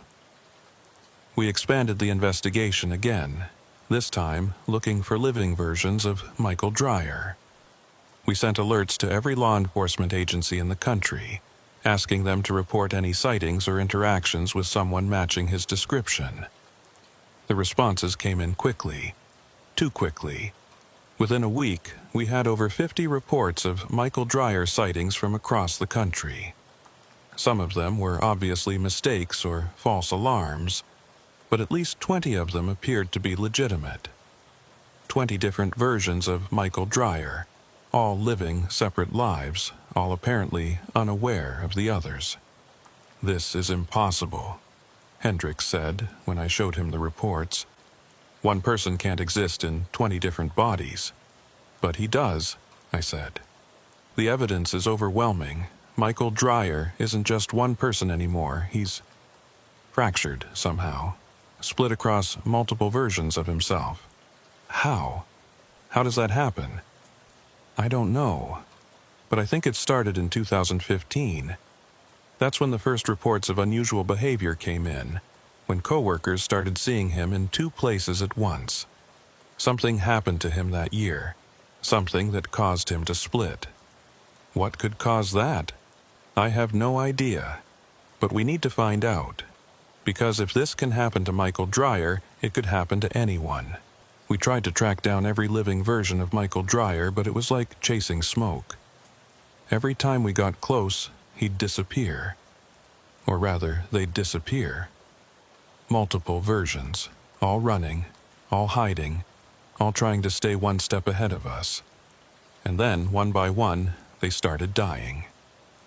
The first one was found in Arizona, dead from an apparent overdose. The second was in Florida, drowned in a hotel pool. The third was in Oregon, killed in a car accident. All of them identified as Michael Dreyer. All of them with matching fingerprints and DE. "They're being hunted," Torres said. "Someone's killing them off." "Or they're killing themselves," I suggested. "Maybe they can't handle the knowledge that there are multiple versions of them. Maybe the psychological stress is too much. Or maybe they're killing each other," Dr. Brennan said. She'd stayed on as a consultant throughout the investigation. "Think about it. If you discovered there were multiple versions of yourself out there, living separate lives, how would you react? Some people might want to eliminate the competition." "That's insane," I said. "Is it? We're dealing with a situation that shouldn't be possible. Who's to say what's rational anymore?" 2 weeks after we'd started tracking the living versions of Michael Dreyer, we were down to 15 confirmed sightings. Then 12, then 9. They were dying faster than we could find them. The 2 we had in custody were becoming increasingly agitated. They both claimed to be having nightmares, vivid dreams of dying in various ways. They both said they could feel the other versions disappearing, like parts of themselves were being erased. "How many of me are left?" the first Dreyer asked me one morning. He looked exhausted, like he hadn't slept in days. "We're not sure. We've confirmed 9 sightings in the last week, but some of them might be duplicates, and we don't know if there are more that we haven't found yet." "I can feel them dying," he said quietly. "Every time one of us dies, I feel it. Like a piece of me is being torn away. How is that possible? I don't know. Am I going to die too? Not if I can help it." But I wasn't sure I believed that. Because whatever was killing the versions of Michael Dreyer, it was systematic and efficient. Someone, or something, was hunting them down. And we couldn't stop it. 3 weeks into the investigation, we were down to 7 confirmed versions. Then 5, then 3, and then, on a cold morning in April, we got the call that changed everything. One of the versions of Michael Dreyer had turned himself in, but this time he had information. Information about where he came from, information about why there were multiple versions of him, and information about who was killing them. The third Michael Dreyer walked into the Federal Building in Milwaukee at 6:47 a.m. on a Thursday. He was disheveled, wearing clothes that looked like he'd slept in them for days, and he had a wild look in his eyes that immediately put the security guards on alert. But he didn't cause a scene. He just approached the desk and said, "My name is Michael Dreyer, and I need to speak to whoever's in charge of the investigation. I know what's happening to us, and I know how to stop it." They called me immediately. I was on a plane to Milwaukee within 2 hours, Torres with me. By the time we arrived, the third Dreyer had been processed and was waiting in an interview room, drinking coffee and staring at the wall. When we walked in, he looked up at us with eyes that had seen too much. "You're the ones tracking us," he said. It wasn't a question. "Yes," I said, sitting down across from him. "I'm Deputy Marshal Klein. This is Deputy Marshal Torres. You said you have information about what's happening?" "I do, but you're not going to believe me. Try us. At this point, we'll believe anything." He took a long drink of coffee, then set the cup down carefully. "How many of us have you found?" "7, including you and the 2 we have in custody. There were 32 of us, originally, back when it started." "When what started?" "The split, that's what we've been calling it. The moment when Michael Dreyer became Michael Dryers." I leaned forward. "Tell me everything, from the beginning." He nodded slowly. "It happened in 2015. March 17, 2015. The original Michael Dreyer, and I still don't know which one of us that was or if he even exists anymore. He was involved in a medical trial. A pharmaceutical study being conducted by a biotech company called Nexus Labs. They were testing a drug designed to enhance cognitive function, improve memory, increase mental processing speed. Michael volunteered because they were paying $5,000, and he needed the money. What happened during the trial? Something went wrong. The drug didn't just enhance cognitive function. It did something else, something to the fundamental nature of consciousness itself. Michael experienced what he described as a splitting sensation, like his sense of self was being pulled apart. He had vivid hallucinations, out-of-body experiences. And when he woke up, he knew something had changed. Changed how? He started seeing himself, different versions. At first, he thought it was hallucinations, side effects from the drug.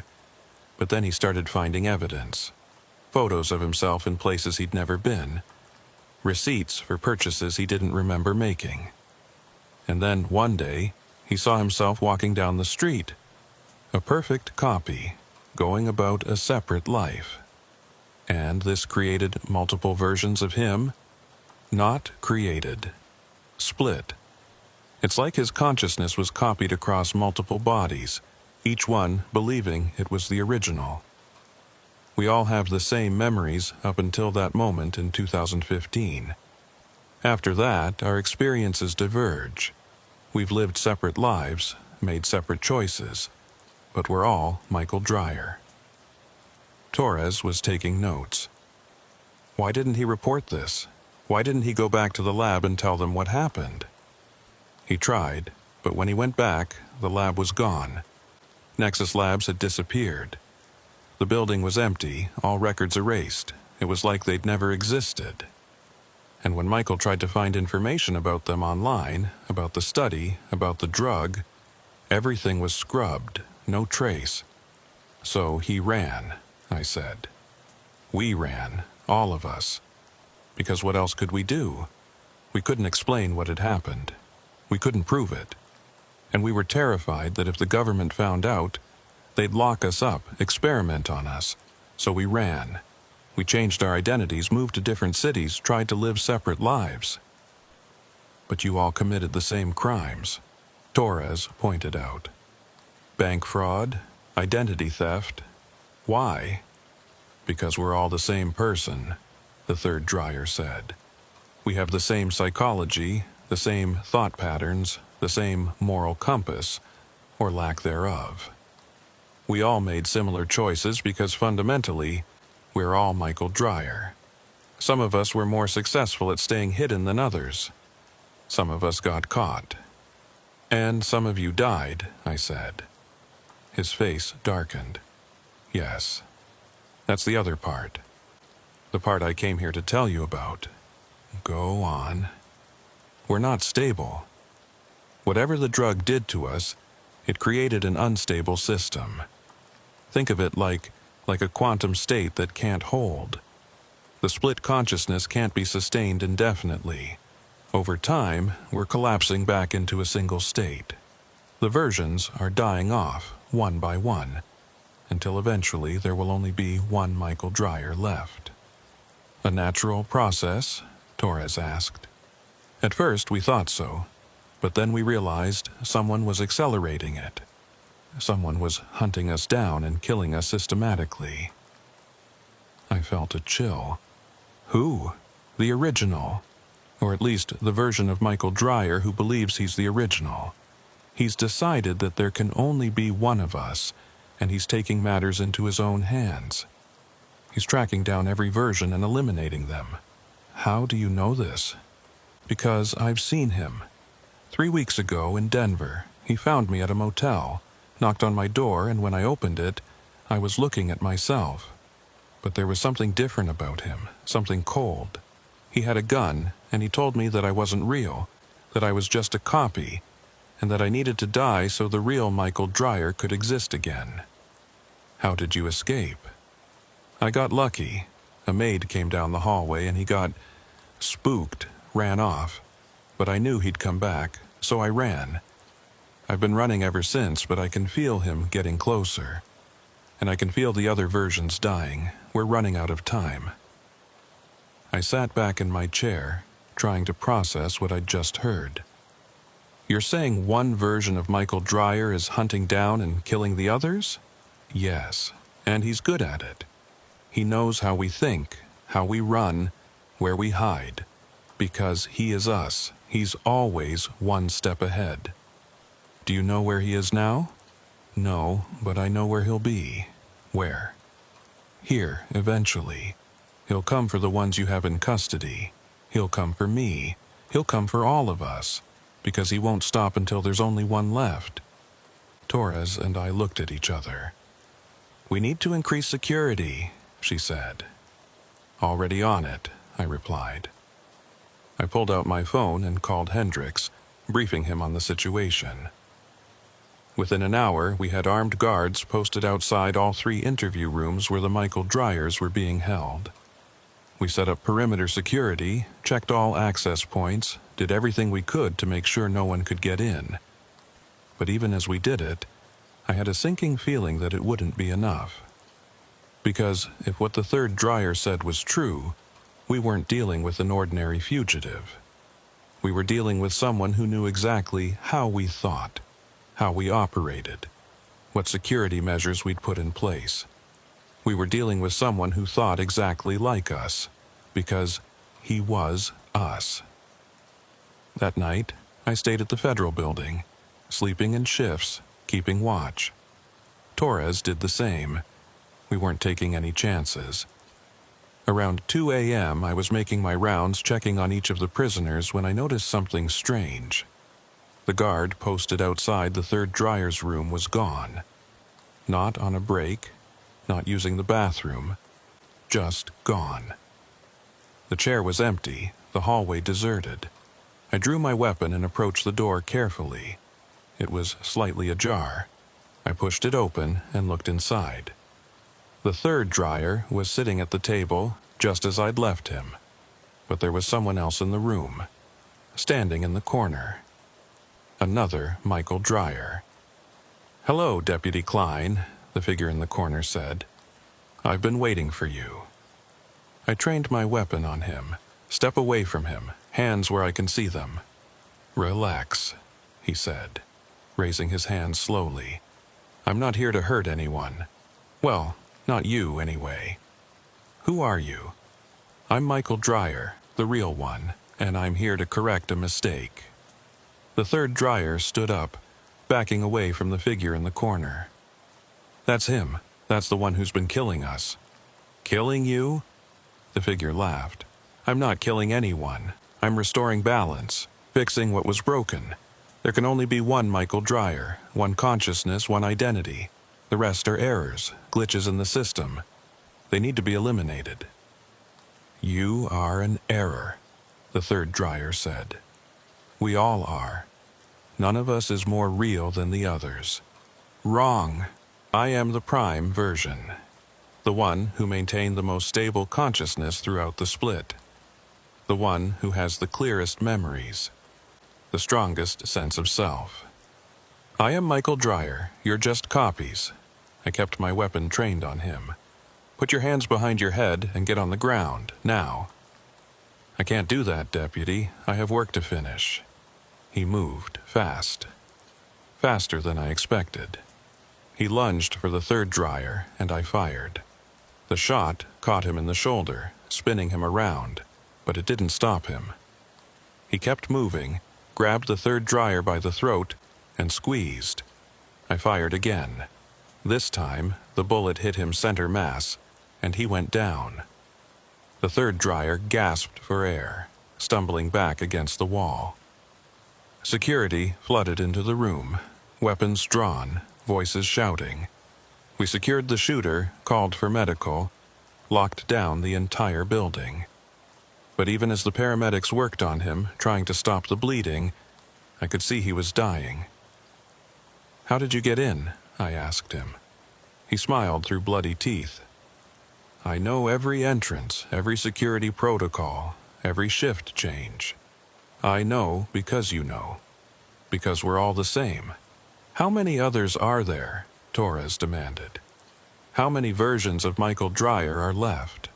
Not enough, he said. His voice was fading. I almost had them all.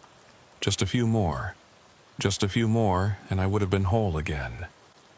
You're insane, the third Dreyer said. No, I'm the only one who understood what needed to happen. The split can't be sustained. We're all dying anyway, slowly, painfully. I was just speeding up the inevitable, merging us back into one. That's not how it works, the third Dreyer said. Killing us doesn't make you more whole, it just makes you a murderer. The shooter's eyes were glazing over. You'll see. When there's only one left, you'll see that I was right. He died 3 minutes later. The paramedics tried everything, but there was too much damage. We stood there in silence, staring at another body with Michael Dreyer's face. 4 left, the third Dreyer said quietly, including me and the 2 downstairs. 4 versions left out of 32. How long do we have? Torres asked. Before the instability catches up with you? I don't know. Could be days. Could be years. But we're all dying one way or another. The split is collapsing. And eventually, there will only be one of us left. If any of us survive at all. We spent the rest of the night processing the scene, documenting everything, trying to make sense of what had happened. The security guard who'd been posted outside the door was found unconscious in a storage closet, knocked out with a precise blow to the head. The shooter had used a stolen access card to enter the building, had moved through the security system like he'd designed it himself. Because in a way, he had. He knew everything we knew. He thought the way we thought. He was us, investigating ourselves. The next morning, Hendricks called me into his office. He looked exhausted, older than I'd ever seen him. I've been on the phone with Washington all night, he said.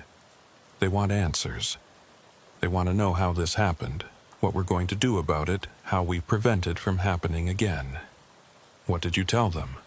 The truth, that we don't know, that we're dealing with something unprecedented, something that shouldn't be possible, and that we have 3 versions of the same person in custody, all of them dying, and we can't save any of them. What do they want us to do? Find the others, the remaining versions. Bring them in before they die or before they kill each other. And then... He paused, and then we figure out what the hell to do with them. Over the next 2 weeks, we found 3 more versions of Michael Dreyer. 1 in Montana, 1 in Texas, 1 in Maine. We brought them all in, processed them, housed them in separate facilities. They were all terrified, all dying, all feeling the collapse accelerating. "I can feel myself disappearing," one of them told me. "Like I'm being erased, piece by piece. My memories are starting to blur, to merge with the others. Sometimes I'm not sure which experiences are mine, and which belong to a different version." "How long?" I asked. "Days, maybe less. We're all converging toward the same point, and when we get there, either we'll all die or one of us will remain. Which one? I don't know. Maybe the strongest, maybe the luckiest, or maybe none of us. Maybe the original Michael Dreyer died in 2015, and we're all just echoes, fading away." I didn't know what to say to that. On the 15th day after we'd shot the Hunter version of Michael Dreyer, we were down to 5 confirmed living versions. The 3 we had in custody in Chicago, 1 in Montana, 1 in Texas. The one in Maine had died the day before, apparent heart failure. The autopsy showed nothing unusual. He'd just stopped. "It's happening faster now," Dr. Brennan told us. "The collapse is accelerating. My estimate is that within a week, maybe less, there will only be 1 or 2 versions left. Possibly none." "Can we stop it?" Torres asked. "I don't know. I don't even know what it is. Some kind of quantum decoherence of consciousness? A breakdown of whatever process allowed one consciousness to exist in multiple bodies? We're in uncharted territory here." That night, I was reviewing files in my office when I got a call from the facility in Montana. The Michael Dreyer they were holding had vanished. Not escaped, vanished. The guards had checked on him at 11 p.m. and he was there. They checked again at 11:15, and he was gone. The cell was locked from the outside. There was no way he could have gotten out. But he was gone. 2 hours later, we got a similar call from Texas. The version there had also disappeared. Same circumstances. Locked cell, no way out. Just gone. "They're not escaping," Dr. Brennan said when I told her. "They're ceasing to exist. The collapse is complete. They're being absorbed back into whatever's left." We rushed to check on the 3 versions we had in Chicago. We found them in their cells, but they'd changed. They were no longer individuals. They were all exhibiting the same behaviors simultaneously, standing in the same position, making the same gestures, speaking the same words at exactly the same time. "We're merging," they said in perfect unison. "All of us. The split is reversing. Soon there will be only one." "Which one?" I asked. "We don't know. Maybe all of us. Maybe none of us. We can feel the others, the ones who've died, the ones who've disappeared. They're still here somehow. Part of us. And we're all becoming the same thing." "What thing?" They looked at me with Michael Dreyer's face, but the eyes were different now, distant, uncertain. Michael Dreyer, the original, restored, or maybe something new, a synthesis of all the versions, all the experiences, all the memories. We don't know what will be when this is over, if will be anything at all. Over the next 72 hours, we watched as the 3 remaining versions slowly merged. They stopped being separate individuals and became echoes of the same person, moving in sync, speaking in unison, sharing thoughts instantaneously. And then, at 3:47 a.m. on a Monday morning, 2 of them simply vanished. No sound, no flash of light, no indication that anything had happened. The guards checked the cells, and 2 of them were empty. Just gone. Erased from existence. Only one Michael Dreyer remained. We moved him to a secure observation room and watched him carefully. He sat on a cot, staring at his hands, looking confused and scared. Dr. Brennan went in to talk to him. "How do you feel?" she asked. "I don't know," he said. His voice was uncertain, shaky. "I remember everything. All of them, all the versions, their lives, their deaths, everything. It's all in my head now. 32 lifetimes, 32 sets of memories, and I don't know which ones are mine. Do you remember the split? Do you remember the drug trial? Yes. No. Maybe. I have memories of it, but I also have memories of things that happened after, things that different versions experienced. I don't know what's real anymore. What do you remember about the trial, about Nexus Labs?" His face went pale. They knew. The people running the study, they knew what would happen. They'd done it before with other subjects. The split isn't a side effect, it's the intended outcome. Why? Why would anyone want to create multiple versions of the same person? Because consciousness is the final frontier. If you can copy it, split it, transfer it between bodies, you can achieve immortality. You can exist in multiple places at once. You can become more than human. He looked up at Dr. Brennan with haunted eyes. "But we're proof that it doesn't work. The system can't sustain itself. Eventually, it collapses. Everything converges back to a single point. Are you that point? Are you the original Michael Dreyer? I don't know. I might be. Or I might be a synthesis of all the versions. Or I might just be the last one standing. I don't know who I am anymore." We kept him under observation for another week. During that time, his condition stabilized. He stopped experiencing the merging sensation, stopped feeling the other versions. He became, for all intents and purposes, a single individual again. But he carried the memories of 32 lifetimes. 32 versions of himself, all collapsed back into one mind, and it was driving him mad. "I can't sleep," he told me during one of our interviews. "Every time I close my eyes, I see all the deaths, all the versions of me dying over and over. I remember drowning, burning, falling, being shot. I remember all of it.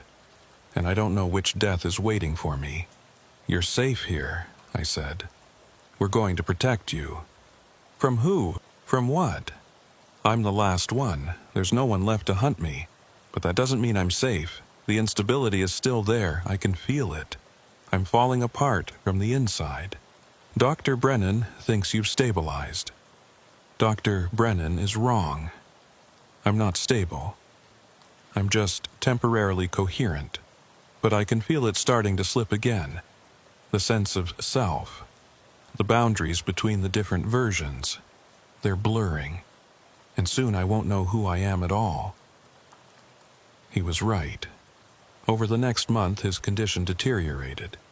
He started experiencing dissociative episodes, moments where he'd slip between different versions' memories, unable to distinguish which experiences were his. He'd call himself by different names, reference events that hadn't happened to him specifically but had happened to other versions. And then, one morning, we found him unresponsive in his cell. He'd suffered what the doctors called a catastrophic neurological event. His brain had essentially overloaded, unable to process the conflicting memories and identities. He died 3 days later without regaining consciousness. The last Michael Dreyer was gone. I never filed a final report on the Michael Dreyer case. I started it a dozen times, but I could never find the right words. How do you explain in an official document that one person became 32 people and then collapsed back into zero? How do you document something that shouldn't be possible? The official record shows that Michael Dreyer was arrested in March 2020 in Kansas City, convicted of bank fraud, and sentenced to 8 years at FCI Englewood. He served 3 years of his sentence before being transferred to Chicago for additional questioning related to ongoing fraud investigations. He died in federal custody in April 2023 due to complications from a pre-existing neurological condition. That's the official story. Clean, simple, explainable. But it's not the truth. The truth is that Michael Dreyer split into multiple versions of himself in 2015 as a result of an experimental drug trial conducted by a biotech company that vanished without a trace. The truth is that these versions lived separate lives, committed separate crimes, and eventually started dying off as the split consciousness collapsed. The truth is that one version tried to hunt down and kill the others, and we shot him. The truth is that the last remaining version died in our custody, his mind unable to handle the memories of 32 lifetimes. But no one wants to hear that truth, because it opens up questions that we don't have answers to. Questions about consciousness, identity, the nature of reality itself. Questions that make people uncomfortable. So the official story stands. And the truth gets buried in a classified file that maybe 3 people in the entire federal government have clearance to read. Torres left the Marshals Service 6 months after Michael Dreyer died. She said she needed a change, needed to work cases that made sense. I understood. She'd seen things during the investigation that had shaken her faith in what was possible, what was real. Sometimes I think about calling her, asking if she ever thinks about the case. But I never do. Some things are better left alone. Dr. Brennan published a paper on dissociative identity disorder that referenced an unusual case she'd consulted on, but she was careful not to include any identifying details. I read it once. She came close to describing what really happened, but she wrapped it in enough psychological terminology and theoretical frameworks that no one would ever connect it to Michael Dreyer. I think she knows more than she's saying. I think she has theories about what happened that she's keeping to herself. Maybe someday she'll share them. Maybe not. Hendricks retired last year. He's 70 now, living in Florida, enjoying his pension. I visited him once, and over beers on his back porch, we talked about old cases. At one point, I brought up Michael Dreyer. Hendricks got quiet for a long time, then said, "You know what keeps me up at night? The question of which one was real. Were they all real?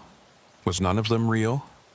Or was there one original and the rest were just copies? Because if they were all equally real, all equally Michael Dreyer, then we basically watched a man die 32 times. And I don't know how to live with that." I didn't have an answer for him. I still don't. I kept every piece of evidence from the case. It's all in a storage unit under a false name, filed away in boxes that no one will ever look through. Photos, interview transcripts, forensic reports, psychological evaluations. Everything that proves what really happened. I tell myself I'm keeping it for posterity, in case someone someday needs to know the truth. But really, I think I'm keeping it because I need proof that it was real, that I didn't imagine the whole thing. Sometimes, late at night, I pull out the photos and look at them. Dozens of photos of Michael Dreyer. Different locations, different clothes, different expressions, but always the same face, always the same eyes, and I wonder, which one was he? Which one was the real Michael Dreyer? I've had dreams about him, all of them. All 32 versions, standing in a room together, looking at me. And in the dreams, I ask them which one is real. They all answer at the same time. We all are, and none of us are. I wake up from those dreams feeling unsettled, feeling like I've missed something important, some crucial detail that would make sense of everything, but I can never figure out what it is. 6 months ago, I got a call from a detective in Seattle. They'd found a body in a hotel room, apparent suicide. The victim's ID said his name was Michael Dreyer. Fingerprints matched our database. "I thought this guy died last year," the detective said. "In Chicago, in federal custody." "He did," I said. "Then who's this?" "I don't know. I flew to Seattle and examined the body myself. It was him. Same face, same scar, same fingerprints. Another Michael Dreyer, appearing after the last one had died. Impossibly, inexplicably. I didn't file a report on that one either. I just had the body cremated quietly, the ashes scattered, the case closed as suicide. Because I knew if I reported it, if I opened up that door again, we'd be right back where we started. Chasing versions of a man who shouldn't exist, trying to make sense of something that has no sense to be made. And because I'm afraid. Afraid that he's still out there. That Michael Dreyer is still splitting, still multiplying, still existing in forms we can't track or understand. Afraid that we didn't solve the case at all. We just postponed it. I think about the drug trial sometimes, about Nexus Labs. We tried to find them, to track down whoever was responsible, but it was like chasing ghosts. Every lead evaporated, every witness couldn't be found, every document had been destroyed. It was a perfect cover-up, executed with precision and resources that suggested involvement at the highest levels, which means they might still be out there, still running trials, still experimenting with consciousness, with identity, with the fundamental nature of self, still creating more people like Michael Dreyer, more splits, more collapses, more impossibilities, and if they are, then this could happen again, to someone else, to anyone. I've tried to warn people. I've written memos, sent emails to supervisors, requested investigations into pharmaceutical trials and biotech companies, but no one wants to hear it. The official position is that Michael Dreyer was a singular case, an anomaly, a glitch in the system that has been resolved. Case closed. Move on. So I move on. I work other cases, track other fugitives, serve other warrants. I do my job. But I'm always watching, always looking for signs that it's happening again. Multiple sightings of the same person in different places. Fingerprint matches that shouldn't exist. Deaths that multiply when there should only be one. And sometimes I see him, Michael Dreyer, walking down the street, sitting in a coffee shop, standing at a crosswalk. Just for a moment, just long enough for me to question what I saw. And then he's gone. I tell myself it's just my imagination, that I'm seeing his face in every stranger because I spent so long looking at his photos, interviewing his versions, trying to understand who he was. I tell myself it's a psychological phenomenon, a form of pareidolia where my brain is pattern matching and finding his features where they don't exist. But sometimes I'm not sure. Sometimes I wonder if there are more of him out there, more versions that we never found. More splits that happened after we stopped looking. More Michael Dryers, living quiet lives, unaware that they're not singular, not unique, not real in the way they think they are. And I wonder, if it happened to him, could it happen to me? Could I wake up one day and discover there are other versions of me living separate lives? Could I split, fracture, multiply? Could I find myself face to face with another Robert Klein, both of us insisting we're the original? I don't know. And that's what terrifies me. Because the Michael Dreyer case taught me that reality is not as solid as we think, that identity is not as fixed as we believe, that the boundaries between self and other, between one and many, between existence and non-existence, those boundaries are thinner than we realize. And sometimes they break. I keep the photograph on my desk, the last photo taken of Michael Dreyer before he died. He's looking at the camera with tired eyes, and there's something in his expression that haunts me. It's not fear, exactly. It's more like resignation. Like he understood, at the end, that he was never going to figure out who he really was. That the question of identity, of self, of which one am I? That question had no answer. Or maybe it had too many answers. 32 answers. And all of them true. And all of them false. Last week, I got another call. This time from Portland. Another body with Michael Dreyer's fingerprints. Another impossible death of a man who's already dead. I didn't fly out to examine it. I didn't file a report. I just made a note in my private files and moved on. Because I know now that this case will never end. Michael Dreyer will keep appearing, keep dying, keep splitting into new versions that shouldn't exist. Maybe it's a curse. Maybe it's the inevitable result of what was done to him in that drug trial. Maybe it's something else entirely, something we don't have words for yet. But I know this. Michael Dreyer is out there. Still running. Still hiding. Still being hunted by himself, or by others, or by the universe itself. Trying to collapse him back into coherence. And someday, one of those versions is going to walk into a federal building, approach a security desk and say, "My name is Michael Dreyer, and I'm turning myself in." And we'll start the whole thing over again. Because that's the nature of the case. It never ends. It just repeats, fractals, multiplies. One becomes many. Many become one. One becomes many again. Forever. I close my eyes, and I see all 32 versions of Michael Dreyer standing in a room, looking at me with the same tired eyes. And they all ask the same question at the same time. Which one of us is real? And I still don't have an answer. I don't think I ever will. The file stays open on my desk. Officially closed, officially resolved.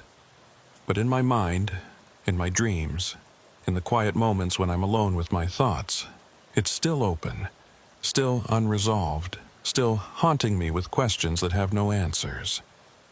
Michael Dreyer turned himself in, twice, and then 30 more times. And each time we thought we'd caught him.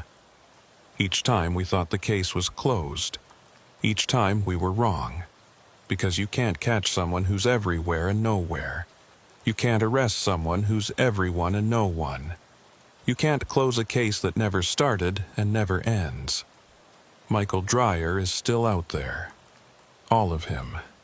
None of him. One of him. 32 of him. And he always will be. That's the truth. The real truth. The truth that will never make it into any official report. And that's the truth that keeps me awake at night.